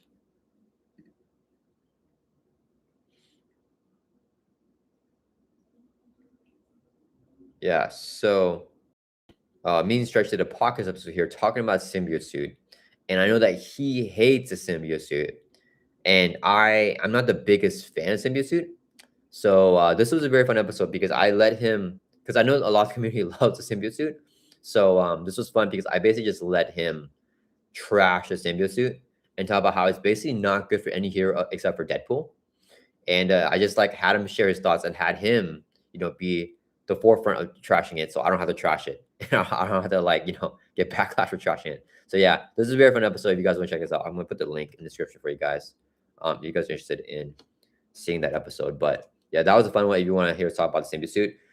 So yeah, I personally for Quicksilver, I don't think that the Symbiote Suit is even good for Quicksilver. I think it can be very fun for him. I think it's a fun thing for Quicksilver. I don't think that it is gonna be. It's never gonna be a card that when Quicksilver with this deck would have lost, now he's gonna win against the scenario. It's never gonna tip you over the scale to change a loss into a victory.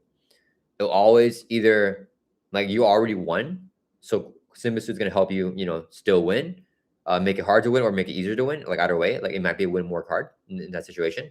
But that's just my personal opinion, and I think Stretch agree with me in that.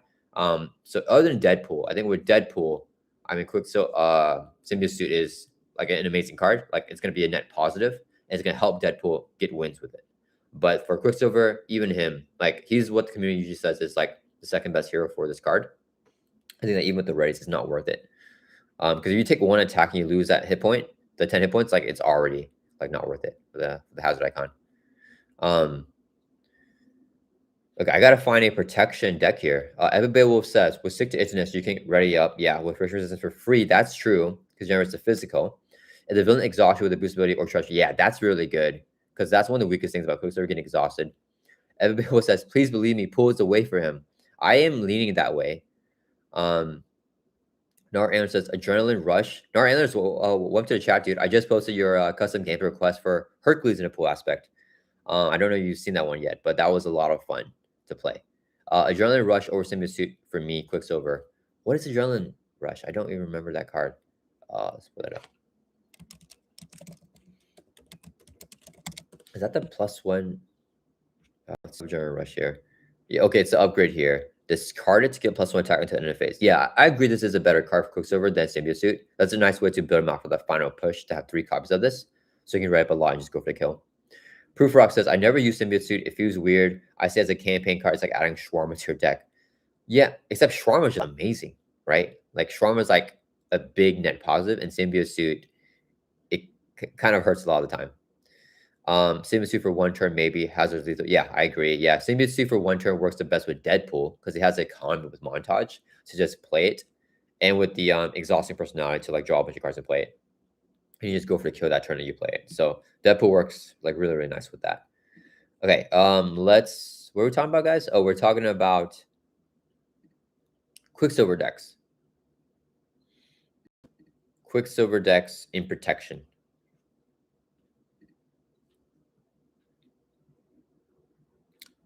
Protection. Sorry, guys, I'm blanking out here. Okay, so what do we want to find? We want to find a more defensive, but let me ask you guys first here.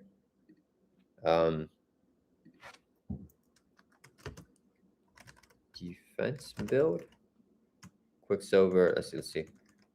Best protection build. Defending will be purpose, and I'll look for that. So I just ask you guys here, if you guys want to, if you guys think defending protection builds are better, because he always defends anyways, you know, during the villain phase, or a repurpose build is better for him, and I'll look up that one. All right, let's see. Evan Beowulf says the only other hero that is more clear to play in pool aspect or in the Quicksilver is Bishop. Bishop was born to be played in a pool aspect with the resource things that pool aspect offers. That's true. Yeah. Because because Bishop, you know, you want a bunch of resource cards, and then you have all the syncs with the pool aspect. That's really good synergy with Bishop for sure. I think She-Hulk has like synergy with every single card though, not just the resource syncs. So I'm actually a big fan of She-Hulk and pool, but I can definitely see Bishop in there as well. Andrew Nelson says, same as good for Hercules. That +1 hand sense would help. Hercules is actually similar to Quicksilver. I feel like Hercules readies almost as much as Quicksilver, guys. I don't know if you agree with that. Is that a hot take? Because all included in every Hercules build is 3 limited staminas. So that's kind of like the always be runnings, except Quicksilver has 4 of them. But Hercules also has his 2 what is it? That ready Son of Zeus. Yeah, Son of Zeus to ready as well. So he has 5 readies like all the time. And he gets more readies each time you get atonement, you can clear off a labor. So yeah, I mean he has a lot of readies. I'm not sure Symbiote would be good for him either though, but the +1 hand sets and the readying with the stat buff is really nice. Actually, it may be one thing that I found in my Venom Goblin game with Hercules is that when he has 2 thwart, what am I looking up, guys? I'm looking up Hercules. Yeah, let's go to Hall of Heroes so I can show you guys the cards. So, sorry, I keep again. I'm getting sidetracked here with Hercules and Wonderman, guys. They're just really fun to play. So,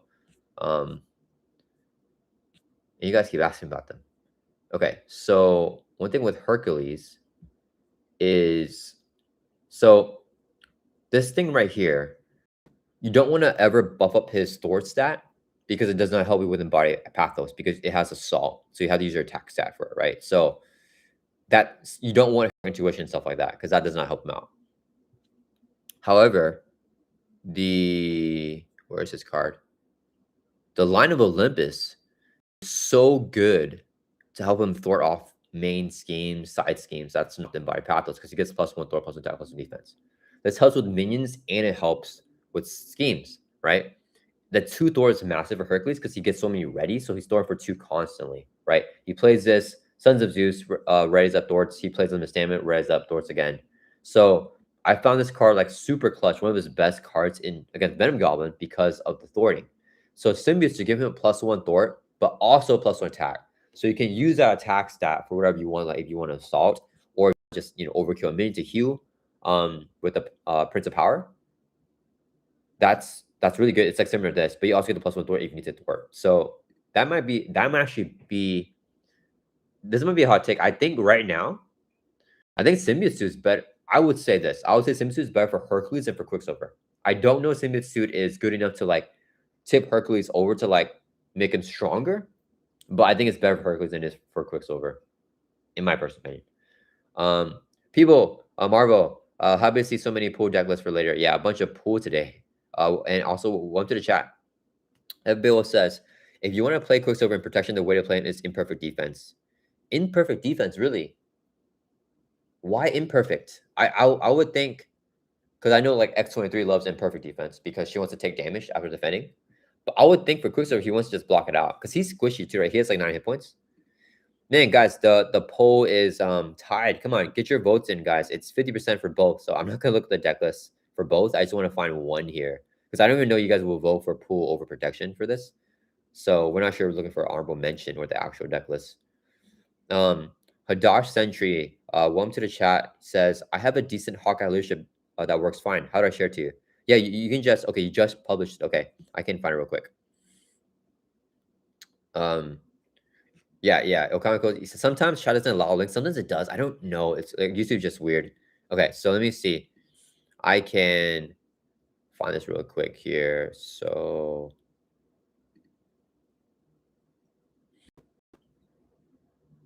sort by date. If you just published it, we should see it.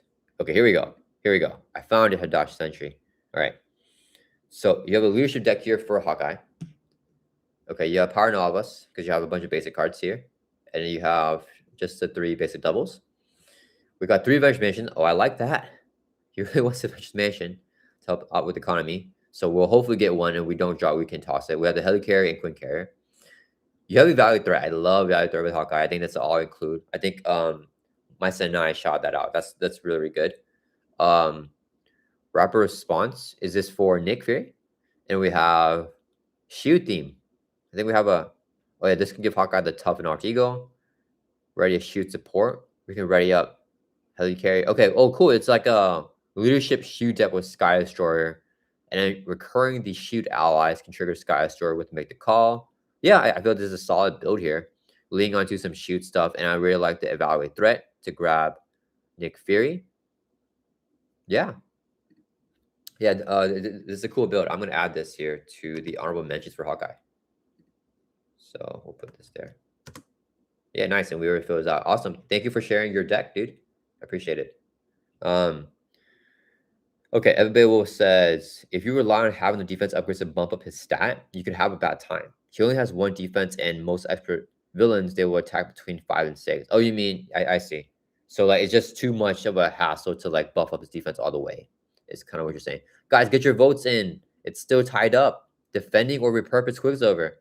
And perfect defense is slow. Yeah, that's true. Quicksilver is slow. Hadash Sentry says you can protect yourself with Mockingbird. Yeah, right. Mockingbird. Let me check the deck here. So she's each time you play her, you can Sky Destroyer, and then yeah, you spend the resource, return back to him, prevent all the damage. Yeah. I mean, this was like a solid leadership build here, and I see some cool synergies with Shield too. So I like the Victoria hand here to ready up, Sky Destroyer or Helicarrier, or the command team as well to get more readies from your allies. I think that's a fun build. Okay, you guys aren't voting, so I'm gonna have tiebreaker here. Do we go with purpose or defending? I think they both require build out for Quicksilver though is the issue. Like both. Okay, let's just look up. Let's see this deck. This is like the most popular deck here. Let's see what this is. Okay, so what is this deck? This deck is defending, I think, because we're counter punching. I don't know if Repurpose is out at the time this deck was built. Flammable though, but so just what Beowulf was saying here. Oh, okay. Repurpose here is leading. Okay, so we're gonna go for shout out to everyone just voted that. We're gonna go for Repurpose here. So it's fine Repurpose vote. I think they're both probably not the best way to play them just because it's so much build out, right? But ooh, villain theory. Okay, breaking the sound barrier. Ooh, no support. So are we just going temple here? Okay, repurpose build. We got the energy barriers to the power protection. So I think you can definitely add in what's the card right now? We can add in energy shield. I think that's gonna be an all include. I think this deck was built before, 3 years ago, before energy shield was out. But I think energy shield makes it a lot better as well, just for free. Get readies with Earth's Mightiest Heroes. So these are all Avengers, I'm guessing. He's not Avenger though. We have Victor, Mancha, Voodoo, and Blade as the Avengers. And Scarlet Witch, yeah. So we can Earth's Mightiest Heroes then for readies, for purpose for readies. What doesn't kill me for readies? Yeah, I'm seeing a little bit of the vision of this. I'm not sure about. So without the mansion, couldn't carry a helicarrier. No, you don't need it. You don't need it because you have friction. You have the friction resistance, right? So as long as you're running every single turn, you're hopefully getting at least 2 resources out of this. So yeah, okay. Let's go with this deck. Let's go with the villain theory deck here. But I'll recommend putting in energy shield. I think that's all include for this type of build to protect Quicksilver and its ability to repurpose it, right? Sure, it's 0 cost, so you don't get like the +1 stats. Like if you repurpose this or this, or sorry, not this. This is not tech. If you repurpose this, I mean. Oh, this has depth focus too, which works for also running super. Yeah. Yeah, but I think energy shield to protect Quicksilver is good. Maybe replacing the force regenerator because I don't know if he can pay for this all the time because it's really expensive. But I mean, this is good for the +3, but it's a force interrupt. So yeah, let's put this build here for Quicksilver. Okay, so we have a pool deck for Quicksilver, and then we have a purpose deck here. So I'm asking you guys, what is the better way to play him? Because I just don't know. I'm gonna leave it to y'all. Okay, so we're gonna say best aspect for Quicksilver: protection or pool. All right, see what you guys say. All right, let me see.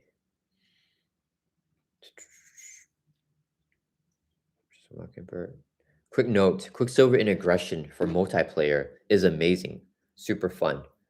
Oh yeah, for sure. I think that that was what my Justice deck was all about. Was what Narans was saying, that one card, the Adrenaline Rush, just building that out, and then building out your attack stat and getting your tenacity on the table.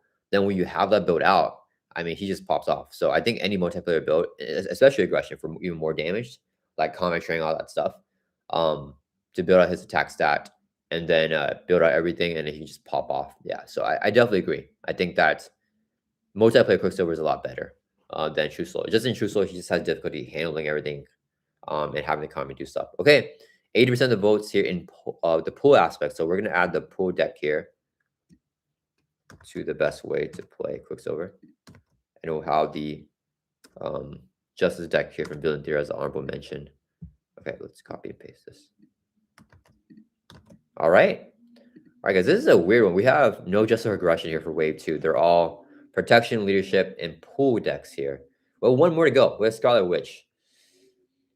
Oh, sorry, guys. I just realized you guys can't see the tab. Okay, so I just shared it here. Yeah, so we just add the pool deck here, and then we have pool Quicksilver as the best aspect for him, and then we have Villain Theory's protection deck for honorable mention. I'm doing an honorable mention here for Wasp. Maybe I'll do, let's see here. I have a Wasp deck here. I just honorable mention it for you guys, but this cool aspect deck here, that was requested by Ritzy Rios, and then I made some changes to it.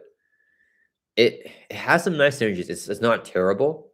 I think the terrible thing is just Wasp, but the mental cards and then being able to shuffle back in self control because it's a printed mental with her GIRL ability is really cool. So and not my responsibility is also mental. So being able to shuffle these cards in down after ego, I think is really good synergy. So I'm gonna put this here as an honorable mention for Wasp, so we can fill out our. Because yeah, these are probably the two decks that I've had the most fun playing with Wasp. Um, but yeah, I mean, so not like the best clicking character for me. Okay, everybody will. Okay, cool. Okay, Scarlet Witch has so many fun builds. Okay, I'm not. I don't know. I've been more down on her as of lately because of getting request by Nar Antlers playing her Injustice. I was like, wait a minute, I don't know. Almost in every aspect, she's amazing. She's my third favorite hero from the game. Okay, what is your favorite build for her, and what aspect is it? And do you have a deck for me? Um, let me think here. Scarlet Witch. Let's look through on Marvel CDB. Scarlet Witch. There's so many S's.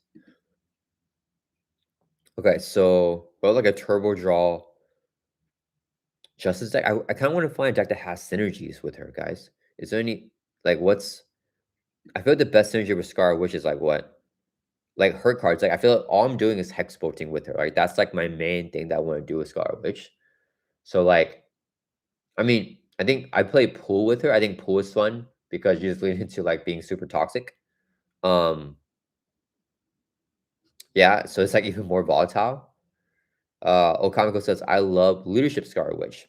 Now she got asked as a cameo. She could use Wiccan. Oh, that's really cool for the theme. But is Wiccan good for her mechanically? Hoakling's Wiccan searches for an event, right? So you get a hex bolt. Or chaos magic, which is okay. Oh, that's really cool. Or Miss Marvel to recur her chaos magic or other strong events as needed. Oh, that might be cool. I think her economy is not terrible, right? It's not the best, but you can shuffle through more cards with her superpower siblings. And with Sorcerer Supreme. No, Aaron says, yeah, it's my fault. That Halloween scenario was a rude number. Yeah, yeah. I would have thought that Justice Scar Witch could easily taken that down.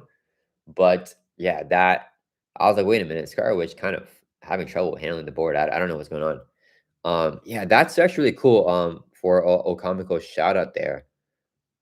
Yeah, does that exist? Do we have let's see. Do we have a cameo deck here? I might just build it right now with you guys if you guys want. Ooh, there's two. Ooh, Resident Family. That's gotta be a Wiccan, right? Yeah, Wiccan is great with Scarlet Witch.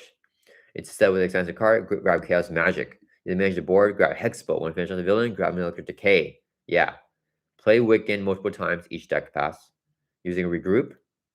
Okay, yeah, and Avenge Me. Um, Regroup is down condition of 3 cards. You start play with non-common. Start play with phase with 6 cards in hand. With all this card draw, ability to filter through the deck, spiritual meditation, and Wiccan's ability to recur. Exactly what you need. This feels like a powerful deck. Yeah, I think this is a cool deck here. Oh, I like Avenge Me too. Yeah, I feel it's a cool deck for the recursion here. Play only if you have the Avenger trait, that's fine. We have the Mighty Avengers too. That's kind of interesting. Yeah, we got Cameo. Oh, there's no art not yet. Yeah, so Wiccan is the card that we put in with Cameo. Yeah, this is a really cool deck. Yeah, thank you for a shout out, Okamiko. I feel it's a cool one. Chaos Theory is the Miss Marvel cameo. Wiccan deck should definitely add a value threat. It allows you to take Wiccan from wherever. Oh, that's true. Yeah. So okay, I mean, if you guys don't have any other suggestion, we might put Cameo as the best way to play Scarlet Witch. I don't know. Is it the best way? Because Cameo, I don't know if Cameo is the best way to play any hero because of that big temple hit of this card 2 cards from your first hand. But yeah, okay, I'm gonna put both these in honorable mention though for sure. So, and then I may move them to like the best way to play her if you guys don't have any more suggestions. But Let me see. This is the other one. Okay, so this is the Miss Marvel one. What does Miss Marvel do again, guys? Use Scarlet Witch to cycle or play. Okay, so similar type of deck here. Sidekick for Quicksilver. Okay. A psychic deck? I don't know. Psychic deck with a cameo deck? Is that splitting, like, is that doing too many things? I need to look up the Miss Marvel ally though. So let me pull that up. Let's see. Sorry guys, I'm typing on the wrong keyboard. I need to type on the right one, so there's no sound for you guys. Miss Marvel. Where's the ally? Okay, all right, here we go. I found her.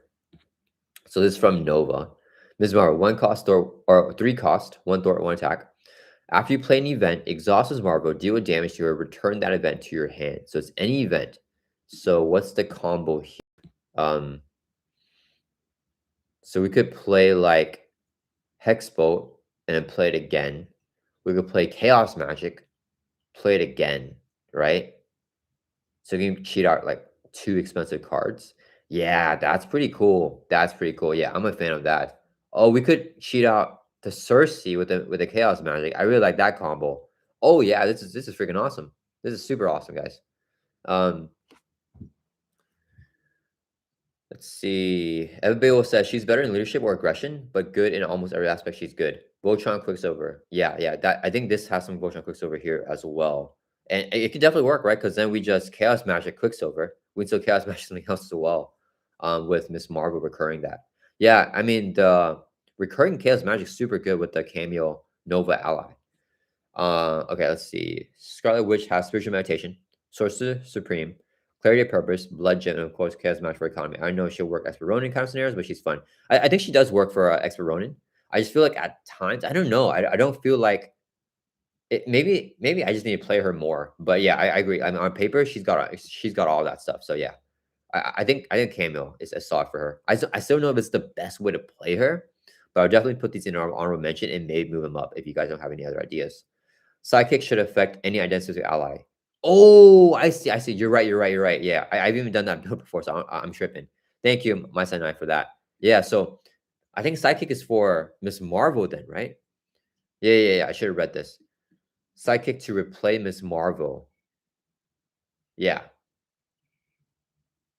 Yes. Yeah. That's not for Quicksilver. I don't know what I'm talking about. Yeah, so Sidekick for the Miss Marvel ally. I wish that cameo you could pick the ally to have in the deck list. So I could see it here. But yeah. Let's put this deck list also here, and then we'll see which one you guys want to do for these two. But yeah, that's really cool. Evil says, quick question for you.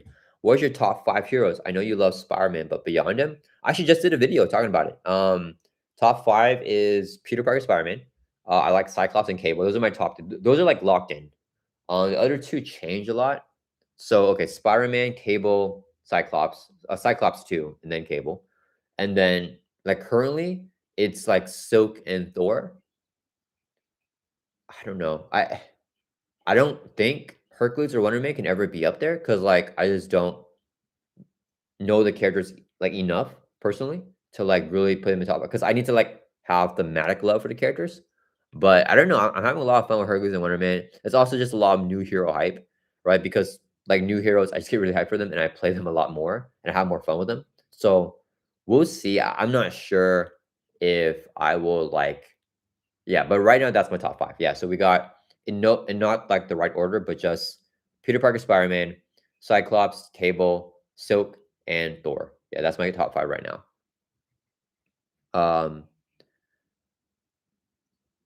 Let's see. Lunar Anner says cameo is rough.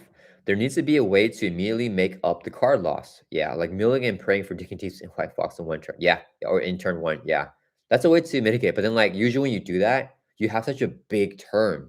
So it's like it's like imagine digging deep and you get a bunch of whatever economy, and then you have to like toss 2 cards because the cameo anyway. So kind of stinks still. Evan Beowulf says top 5 villains are easy for you. Top 5 villains are easy for you, but do you like Insabanur? Do you like? I'm not okay. Insabanur. I don't like Insabanur. Villain Theory loves it. He sold me a little bit on it. I'm more sold on Instabraner now than I was before in the past. So when I first played, I really enjoyed it, and as I played it more, it's just too much upkeep. Here I can pull up Instabraner. Yeah, the upkeep, dude. I just not a big fan of the upkeep. Let's see. Let's go over here. So let me find him. So like I think it's a fun scenario. I think it's fun to just play, but I cannot. There's too many things going on. And then okay, so force response. Each time he changes to a form, he'll trigger this ability here. So you gotta remember that each time you flip him, that he's doing that ability. He has star in one of the forms. So you're stunning, confusing him. You gotta remember he loses that when he gets stalwart in this. And then staggering strength is one of the most annoying cards. It's not a tough card, but it's annoying because the boost effect. I hate this side boost effect here. Like after the activation, review this card. So you get the boost. It doesn't do anything. It doesn't add a +2, so it's a 0 boost. Then you gotta remember after the activation, you have to reveal it. So you give it to Apocalypse, he goes to giant form, and then force interrupt whenever he attacks you or stun his cards after this activation. So once again, it's another after this activation type of card, which is just, I don't know, super annoying. So like, imagine he already has a staggering strength attached to him, and then he attacks you, right? So now whenever he attacks you, you get stunned right away, right, with this force interrupt, because this happens first when he attacks you. And he has +2 attack because this gets his card after. But let's say for the boost effect, like you get 2 boost cards for like whatever reason, right? And you get this and this as a boost. So now, after the activation, you discard this card. You have to review this card as a boost, change into giant form. He gets +2 attack. And then you have to do this because it's also after activation. Change the biomorph form. And then when you change the biomorph form, you have to trigger the effect here on biomorph, which is to take 300 damage. So it's like it's so much sequencing and so much upkeep. So I'm just not a big fan of that villain because of that. Like it's just a lot of things happen. And then if you give him his recommended modules with the I gotta find the celestial tech. I found it. It's over here. So like with the celestial tech, when the villain attacks, you have to do this effect or do this effect. So now it's like you got to do this upkeep on top of that upkeep. Like whenever it's like, it's not the worst thing in the world if it didn't have this after the activation thing. Super annoying. I wish it was before the activation, because when it happens after, like I gotta take the damage. I have to do my own player responses, right? For whenever I'm taking damage or whenever I'm like defending or something like that. And I gotta remember to do this timing here after his activation as well. So like whenever he gets multiple boosts and these things just stack, it's super annoying. It just changes cyber path and changes the giant form after one activation. I don't know. It's just really annoying. So he's not my favorite, but I think that if it wasn't for that, he would definitely be one of the top, one of my top favorites as well. Because he's a fun villain, like to play. It's just that whenever the stuff lines up like that, and you have to do like 5 different things, and like remember to do each thing after one activation, that's not fun for me. Like that's just more. Isn't I like thinking a lot and strategizing what I'm going to do in the turn. I think that's fun, right? So I don't mind like, thinking a lot for that. I don't like thinking a lot for board upkeep. Like having to sit still and just think about how to control the board for me is not as fun. Um, Epic Beowulf says, and Salvador is hard, very hard. I think he's definitely one of the more challenging villains. I don't think I mean, he's difficult. He's like not Ronin Venom Goblin or Magneto, but he's definitely that next tier under. So like he's like around Thanos, Ultron, that type of level, I think. I think that he's the worst in the like the most difficult in a multiplayer game. Yeah, because if you face him in a multiplayer game and you get unlucky, and you get a bunch of side schemes out, and then he changes to cyberpath form, he plays 2 threat on each game in play. So that can really be really tough. Yeah. Evan Bill says, what I meant was that guessing your top 5 villains is easy. Okay. Okay, gotcha. Venom Goblin, Ronin, Magneto, Claw, and Immunity Formula. Claw is definitely not up there. Not even close. I don't like. I mean, Claw is fine. He's not. I'm not a big fan of him. Venom Goblin, Ronin, Magneto are up there for sure. Mutant Formula. He used to be my favorite when I first started playing Marvel Champions. I don't know if he's up there anymore. I just feel like I don't know. I think I've gotten used to the minion stuff, so I'm not sure about Mutant Formula. I don't know who would be my next two favorites actually. I like Sinister a lot. Um, Trying to think. I do like the new Iron Man and Captain America scenarios a lot as well. I don't know. I don't know what my top 5 be. Definitely got my top 3. Like Venom, Goblin, Ronin, and Magneto. Thanos is probably up there actually as well. Thanos is really fun. Jeremy says, how many games do you play a day or only the ones that you post on YouTube? So these days, I only play the games I post on YouTube. I don't know. If I play multiplayer games, those usually are not on YouTube. Yeah, I find that just recording whenever I play and play on YouTube is a great way for me to not get burned out. So like I'll just and it makes it I don't know, more I don't know, thematic or like I don't know how to describe it, like more I put more stake onto it because I'm also like recording the game. You know what I mean? So like whenever before I started doing YouTube and I would play Marvel Champions, I remember, like, and my wife was like, "Oh, like I'm gonna cook dinner. It's gonna take like I don't know 1 hour," and I'll be like, "Okay, I can play Mario Champions." I'll like try to like rush out like I don't know 4 to 5 games during that time, like playing like Mutation Formula because I only have the core set and like Mutation Formula, right? So I just play it out, and then like I could play it like 3 or 4 times, 5 times in 1 hour playing as Miles Morales, but I would cut corners. So like I would just like I already know it's gonna happen, so I don't even put the threat on because I know I'm gonna take it off immediately. You know what I mean? Like it's like stuff like that, right? Like just speeding through it and like I don't know how to describe it. Like it's not as intentional, but on camera I have to be super intentional, right? Because I want you guys to be able to follow along. So I have to like place every single threat that I know is gonna be there. Review the minion, do the effect, all in all the orders that's correct and everything. So like I feel like it helps me keep more like not cut corners, right? Like even when I play multiplayer games with friends, I feel like sometimes we cut corners, like, oh, we'll just go back and we'll just go back a turn and just say we did this. You know what I mean? For example, something like that. So I feel like when I'm recording, it keeps me more honest on that. Like, hey, like I can't go back because no people are gonna be pissed if I go back like a whole turn and like redo that. Sometimes I still do that on playthroughs, right? I still redo like a turn because I'm like, guys, I'm sorry, I have to take this back because like we have to take this move back because I missed this thing that I really wanted to do. So yeah, how many games do I play a day? I've been playing at least one game a day since Hercules and Wonderman released. Yeah. Before that, I probably don't average a game a day, probably less than that. I don't know, maybe 2 to 3 games a week. Yeah, I feel like 2 to 3 games a week. Yeah, something like that, maybe. I mean, I'll say this. I'll say anywhere from 1 to 5 games a week is what I normally averaged. Have I played zero before? I played zero before in a week as well. Usually when I do like more talking videos and I already have a playthrough filmed. But I would say normally it's between like 1 to 5 games a week. Evan Beowulf says, I have a hot take. I think the X-Men villains are the worst in the game, with a few exceptions. What? The worst in the game? X-Men villains. I don't know. I think that is a hot take. I feel a lot of people love those villains.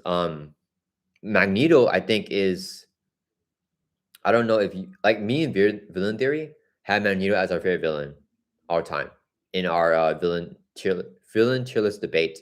Villain Theory personally liked Apocalypse and Sabanur more, but we ended up having Magneto at top because that was like the better balance for both of us.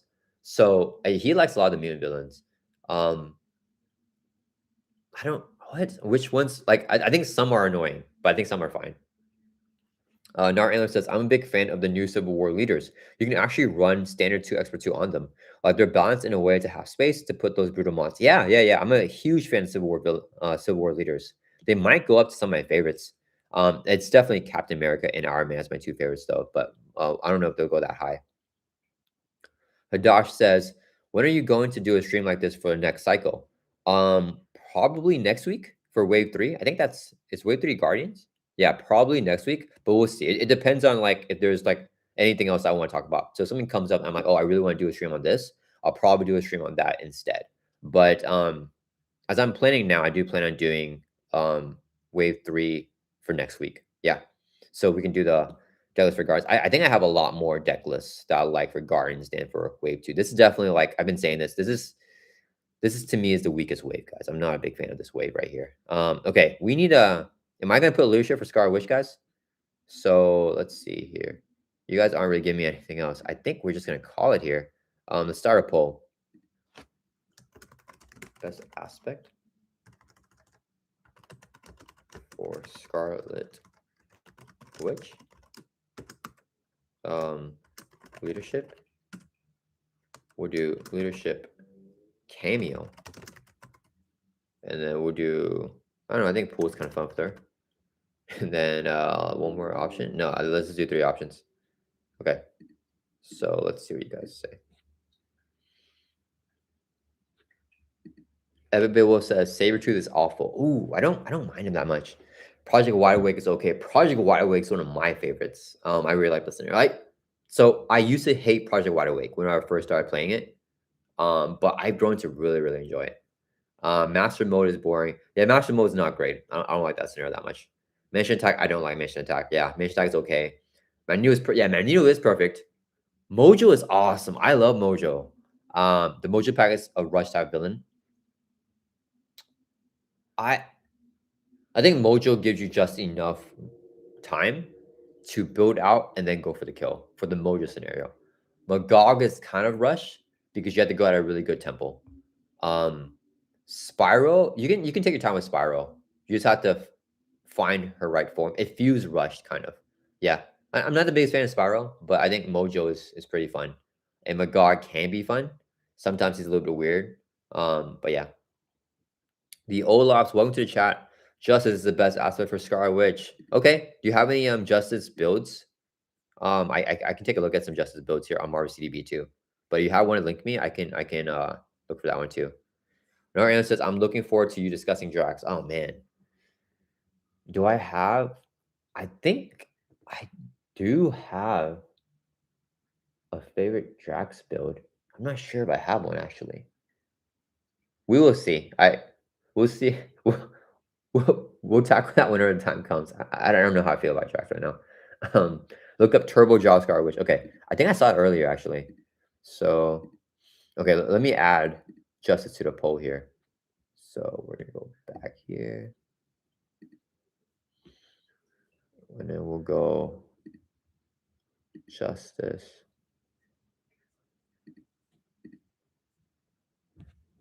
Okay, so this is super old, 5 years ago, but just turbo draw here. Clear your area, turn a tide, Skin Investigator, draw cards here. We got Nick Fury. And then we got the spiritual meditation. Yeah, so you're drawing a lot of cards here, yeah. Oh, here, he has updates. Nice. Okay, so Zone's on is really good for thwarting, termination. Oh yeah, more draw than one another is huge. And cutting Heimdall and Mockingbird. I don't know about cutting Mockingbird, but I definitely agree with adding the one word another's. Yeah. Okay, I can put this as honorable mention for sure. And we may have this as the okay, so you guys are going for Lucia Cameo. That's surprising. Okay, so let's do one more poll here for Scarlet Witch really quick. Aspect for Wanda. Justice, Turbo, Draw, or Cameo, Lucia. What are you guys liking more here for Wanda? So I'll put this here in the honorable mentions, and we'll see which deck list we put for Wanda, either Justice or Leadership, based on what you guys vote. So we'll see. All right. Mojo can now be teched with Ready for a Fight to avoid his force response. Mojo can be teched for Ready for a Fight too. Yeah, for sure. Yeah, I think I've done that against Mojo too. Yeah, that's. I don't really know if it's teching because you still have to play the Ready for Fight and he still attack you. But it's a great way to bypass, discarding cards from the encounter deck. I believe is what it does. Yeah. I definitely like to bring off Ego a lot with Mojo. You don't have to just confuse him too, because he doesn't have Steady or Star. He has a way to get Star though, but he has to get that upgrade. Epic Beowulf says, on the run and Morlock Siege are forgettable. Yes. I agree. A lot of people, shouts to Evil, my chair member, and to Villain Theory, they love On the Run. I've enjoyed it more. Like, don't get me wrong, but it's just the villains. I just do not care about the Marauders. I'm just not a Marauder fan. I don't know anything about them. They're just not cool to me. Like, was it Riptide, Harpoon, Arclight? I don't care for those guys. So yeah, those are Fredo for me as well. Juggernaut's okay. I love Juggernaut. Juggernaut is so much fun for me. Miss Sinister is fun. Yeah, Strife is definitely one of the worst in the game. I think Nebula is the absolute worst, but Strife is up there. Eunice is okay. Four Horsemen is divided. Apocalypse is awful. I love Apocalypse 1. That's probably my favorite in that box. Yeah, in Age of Apocalypse, I like Apoc 1 the most. Horseman, I don't like, but I know in the community, people love it. And then Eunice is okay, yeah. Yeah, I don't know. I feel like it's pretty mixed. I feel like it's kind of like every other, box. Like, there's like a good mix there. Epic Beowulf says Dark Beast is one of the best. I'm not a big fan of Dark Beast, to be honest. And Insomniac is okay. I thought you actually loved Insomniac, because you're saying how he's hard and stuff. The Olap says it feels so fun to play. Maybe not the best, but really fun. You're talking about the Justice Scarlet Witch. I think people are voting for it. I mean, this is like best in terms of like fun and power, right? More like Siege and On the Run. Oh yeah, Nar Antlers loves those too. Back to back, like a single scenario. Make sure Harpoon's found villain. Yeah, Harpoon is like the one everyone loves. I love that it's not loved by the community. No, it seems, I think it is loved by the community. Actually, I don't know. I don't love it, but I feel like a lot of people that I talk to love it. Olaf says, random question. Have you ever tried playing the hood with just Thunderbolt encounters? I have. I've done that, I think, twice. Let me find that for you guys. I've done that, I think, 2 times. One of them was crazy. Let me see. The hood with all. Let me type over here. Has anyone else on YouTube done that, guys? I think I might be the one that's done that. It's been super fun. Let me see here. Marvel Champions.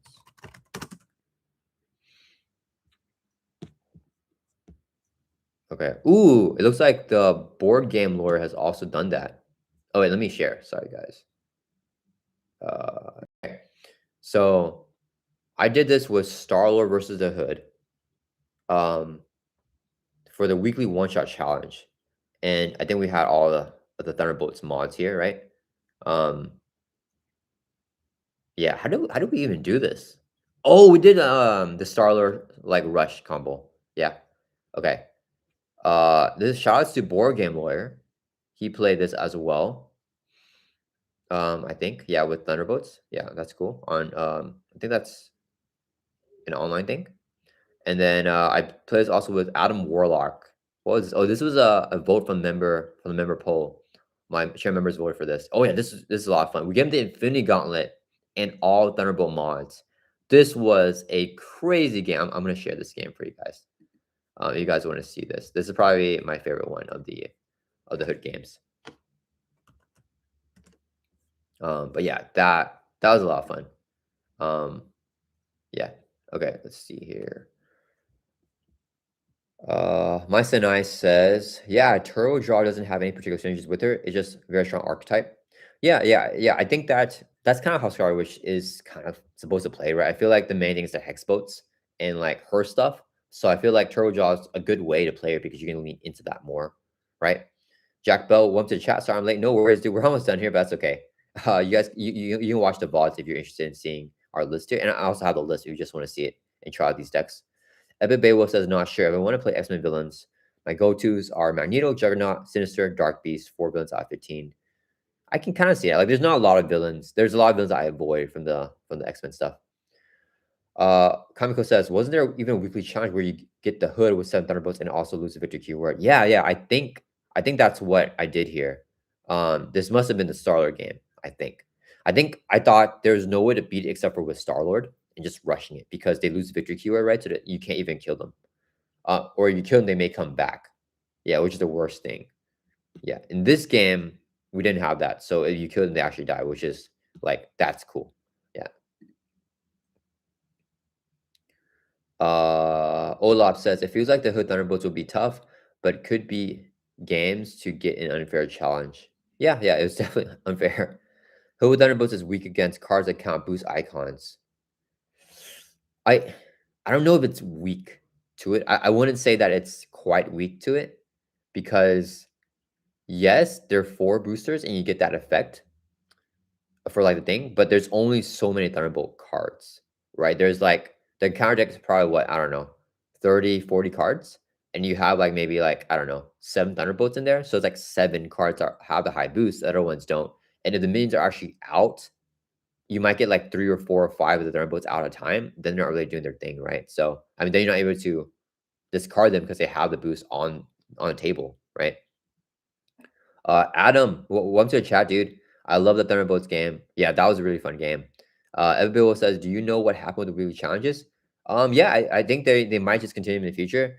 They do like a season for each one. So I have a playlist on my channel where I have every single weekly one shot challenge played. So if you want to see that, I can share that with you guys as well. Here, let me see. Share this tab. Where is it? Weekly one shot challenge here. So yeah, I have every single week. So they go in waves. So let me see. So it started here, and then this was the first like set, the first season, and it went all the way up to number 25. So here's 25, the final one, where you defeat these 3 in a row. I think it's Sinister, Hela, and then Taskmaster. I'm not sure about the order. And then this season 2 here for 2025. So this is the first one of 2025. And this went all the way up to, it looks like it went up to 12. So only 12 weeks for this one. And it ended just a month ago. So they may do another one in the future. So yeah, if you guys want to see the playlist here, I'll share that in the chat as well. Playlist for all weekly one shots.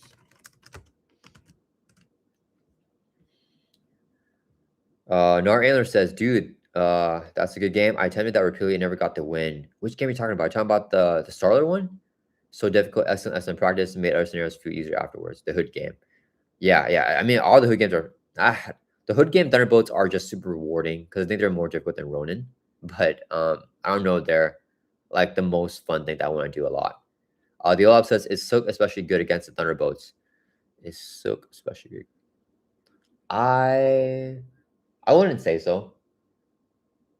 I wouldn't say so because there's so many different modules with Thunderbolts. You have to hit the same module for the same Thunderbolt to like do certain things, right? So like for example, if you get like if you have like let's say like the Black Widow Elite Thunderbolt module, and you have like the what's the ice guy, the Blizzard one, for example, then the cards Silk can't do her kicker effects for one of them if you have only tuck cards from the other one, for example, right? So she's gonna be split very thin, especially if there's more than 3 Thunderbolts in play at a time. She's like super split up between all of them. But I mean, she can be good if you can like get the right tucks, I guess. So Adam Tramley says, I love Scarlet Witch in multiplayer with build out heroes.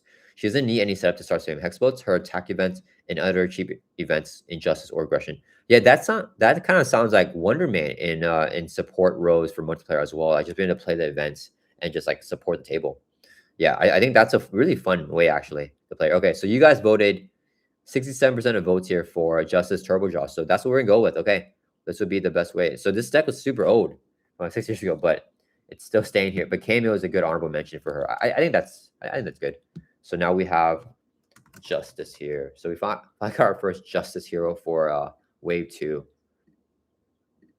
All right, guys, that is it. We finally finished this Wave 2 here. I like the Wave 1 ones a lot more. I feel we have more diversity with the aspects. Yeah.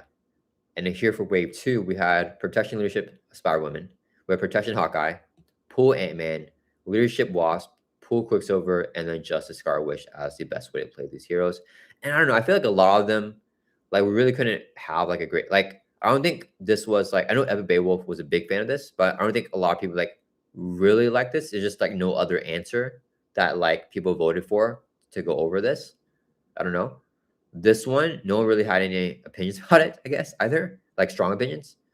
This one people liked a lot, and I was like, I think this might be the strongest one here. Yeah, should we do a highlight? Should I highlight this? I was like, let's do this. This would be like the star would mean like it is like the best of the wave. Yeah, I think you guys vibe the most with this. I think people weren't like, this is like inconclusive here, and this was also kind of like weak, like not very inconclusive, I guess, with the votes.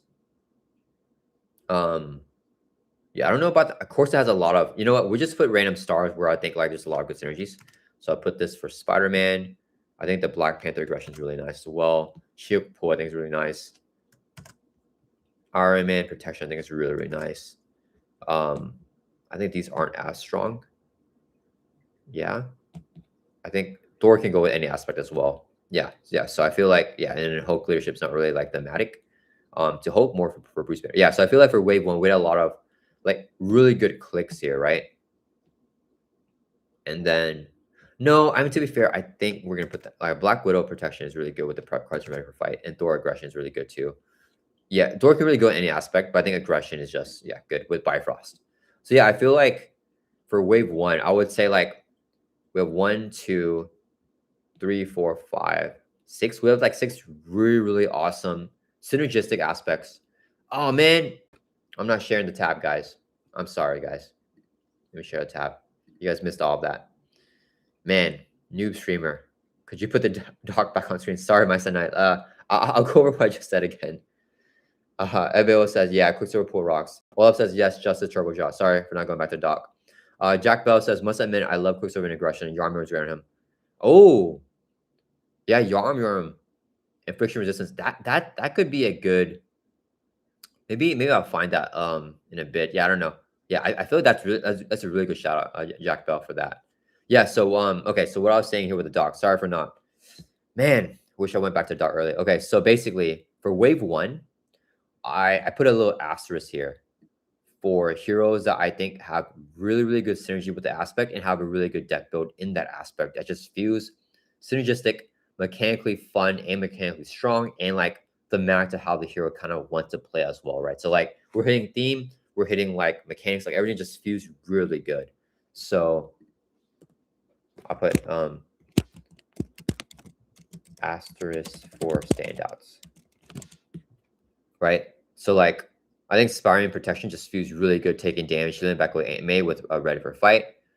Captain Marvel leadership it's good. I don't think it's like amazing like synergies. It's just like feels good, to a character. Black Panther with aggression is amazing because you got the Yarm, you have her Panther claws, and you have firepower to like exhaust all that stuff, and then you can associate the effects off of that as well. So really fun there. Shield with pull feels really good. Iron Man protection feels really good with the tech stuff. I think these are good synergies, just not like amazing. And I think Black Widow with Ready for a Fight and Practice Playing, those are prep cards for her to trigger all the prep effects. In protection, she can go down to Alter Ego as well, trigger her Alter Ego stuff, because she wants to be in Alter Ego a lot, to play perhaps and draw more cards. Thor in aggression. Thor can go in any aspect, but I think that in aggression he has the Bifrost and all those red Asgard allies as well. And, just bring it, stuff like that. He can really like go crazy. So like we have like 1, 2, 3, 4, 5, 6 really strong ones. And the other ones I think are still good. Like Captain Marvel leadership is good. Captain America leadership is great. Doctor Strange pool is good. Same with Miss Marvel Justice. And Hulk leadership I think it's really fun. For wave 2, I don't really know if Ant-Man pool. I think we really vibe with that. I think a lot of the chat also said they had really good experience in Ant-Man pool. Maybe should we put an asterisk here? Is Spider-Woman protection leadership a great standout? I'm not sure. I don't think Hawkeye protection is a great standout. Same with the other stuff here, right? Like no one in the chat really like is like really big on those. So I don't know. Let's see. Okango says I had a turn where I did 40 damage in Quicksilver around his release in an aggro Yarmor deck. Yeah, that he can definitely do a lot there in one turn. And now he got buffed by aggressive condition. Yeah, okay. Should we put maybe we can put let's look up some Quicksilver stuff. So we'll go to decklist here. Okay, let's do Quicksilver and aggression. Okay, do you guys think Quicksilver should be an aggression? We got to find a more recent deck because we want to get like all the new stuff in there. Let's look at this one. Yeah, Yarm, combat training. This is a month ago, but no aggressive condition. I feel like aggressive conditioning is really good for him because you want to have the plus hit points because he's so squishy. But also you want the +1 attack, right? Aggressive conditioning. What are you guys saying? Do you guys think Everybody says no, Quicksilver aggression solo dies with no threat, can't handle threat. That's true. That's true. I don't know. Let's see what I'm gonna do a poll here, see what you guys say. Okay, let's do Quicksilver. Best aspect. Aggression. Well, I know Everybody is big on pool for him, but I do want to go with the consensus here. Everyone else likes aggression more. So what about this? I think this might have to be multiplayer mention. Even if you guys vote for it, how is this handling threat, right? I think that's a good valid point. Like, how can aggression handle threat here? Like with this type of build here, and yeah, I mean, this person's saying here that he plays it, in multiplayer. So yeah, I'll shout this deck out for multiplayer, but there's just no threat removal. Yeah, I feel like this is a good deck for it, right? You got Adrenaline Rush, you got the aggressive conditioning, you got the combat train, you can really build out the attack. Yeah, I feel like this is a solid deck, and Fluid Motion is good here too. Yeah. So I think this is a solid deck, but I think it's only good in multiplayer. So let's put this here for Quicksilver. Oops, share the tab. I remember multiplayer. Yeah, and for this list, we want something that's good in multiplayer and in true solo. We want something more diverse. Yeah. All right, and yeah, it seems like most of you guys are voting for pool here anyway. So yeah, 67% of the votes here in pool. Right. Michael, once to chat, Quicksilver can handle threat once he gets buffed plus his other cards. Yeah, but the thing is, I agree. Once he's buffed, he can handle the threat. But like, if Quicksilver's, if his, what is the right one? If his hyper perception is at the bottom of the deck, like until he gets to 2 thwart, like he cannot handle threat. He needs a 2 thwart to do that. Because I mean, sure you can do like this, but like this, I don't know. It feels kind of bad to like play this card or not this one, and not have the full effect. I don't know, because you're just throwing for turn, but you're not really getting built out if you're playing this early on. Because this might be your whole hand, because it's 3 effective resources if you have like a hand of 5 cards. You know what I mean? So I think that I mean I agree with you. He can handle it once he's built up, but he needs to get built out. And I'm not sure he can do that in true solo by himself. With an aggression build that focusing on this stuff. So with all this stuff, you'll just naturally have less allies too, right? But yeah, I think this is gonna be a really fun deck. All right, guys. So that is what we got going on here. Yeah, I don't think there's any like really strong standouts. Do you guys think Spire Woman Protection Leadership is a really strong standout? Let's see here. I'm gonna ask you guys for that. Is Spider Woman with Energy Shield Psychic really let's say an amazing standout? Let's see what you guys say, and then I'll put the asterisks on it if you guys think it is. I do feel like it is. Like, I feel like it's nice.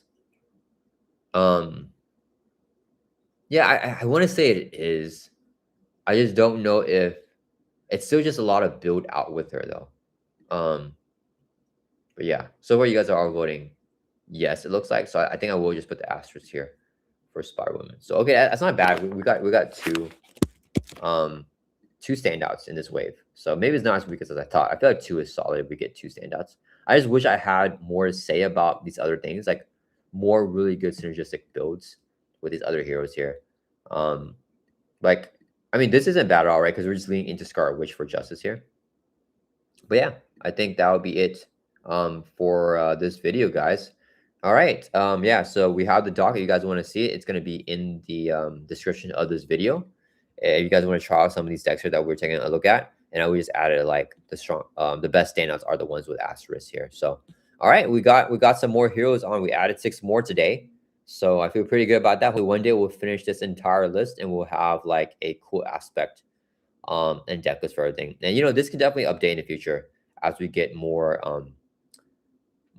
new cards and then more new heroes. Some of these lists might change and the best aspect may change as well. But yeah, all right, guys, thank you so much for everyone joining the stream. My son says Scarlet Witch might deserve an asterisk just on the basis of how turbo draw is with the Mystic card pool in general. Ooh, I don't know, but because the thing is, we had her in this for a very long time. Like, we just had the Candle Leadership stuff, and then I waited like until who recently someone came in the chat and just shouted out the I think it was Olafs. Yeah, the Olafs just shouted us out. But until then, no one was even like thinking about this that much. I think, right? I think it was kind of like, like whatever. So we don't know anything about Scarlet Witch. Like she can be whatever. So I don't know. I think I'm gonna keep this here because the synergy of Turbojaw is just playing her own stuff. Like I don't necessarily feel like her, like as someone that's played her in Justice before as well. Like I don't feel like Justice cards have outright synergy with her.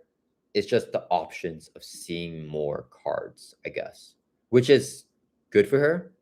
I don't know if it's necessarily like enough synergy to give me the asterisk, right? Like because all this stuff is synergistic, right? Like Wasp and leadership, we do have Girl, we do have all the mental resources and everything, and Moon Girl, right? So like this stuff does have good synergy. It's just not like outstanding, and I don't think Scarlet Witch is outstanding in Justice. So but yeah, that's just my thoughts. Oh, you guys voted no, and I'm being no here for Spider-Man. Okay, so we're taking the asterisk off because the votes here changed. Okay, so the poll here is 67% no for Spider-Man being a standout. Okay, so we just have Ant-Man. Okay, so I was right. It's a weak wave, guys. No, definitely my least favorite wave, probably. I said definitely and probably in the same sentence. Let me know what you guys think about wave 2 here, because it's not my favorite. But I'm glad we were able to do this live stream, get all these guys out of the way for wave 2. I think wave 3 would be a lot more fun with the guardian heroes. All right, guys, thank you so much, everyone, for joining the live stream. My Senai says, yeah, it's more synergy with her aspect than with her identity-specific cards. With her aspect than with her identity-specific cards. Not entirely sure what you mean by that. Oh, with her trait. Yeah. Definitely agree. Yeah, with her mystic trait, because with the what is that called? The spiritual meditation, and the mystic cards. Yeah, totally agree. Yeah. All right. Thank you, my son. Thank you, everyone else who was in the chat. Hope you guys all like this video. I'll see you guys next week for another live stream where we'll go over. We'll probably go over we'll probably go over wave 3 next week, unless something unforeseeable happens. Then we may do a different live stream. But we'll definitely finish this series and keep on going whenever we have a week with nothing else to talk about. But I'm still holding out, guys, for Daredevil news. So if we get Daredevil news, I want to live stream that, but to talk about it with you guys. So sad there's no news, but hopefully we get Daredevil news this week. All right, guys. See you later, Jack Bell. Thank you for joining. All right, guys. Yeah, hope you guys have a really good rest of your week. I'll see you guys all next week for another live stream, same time on Monday morning.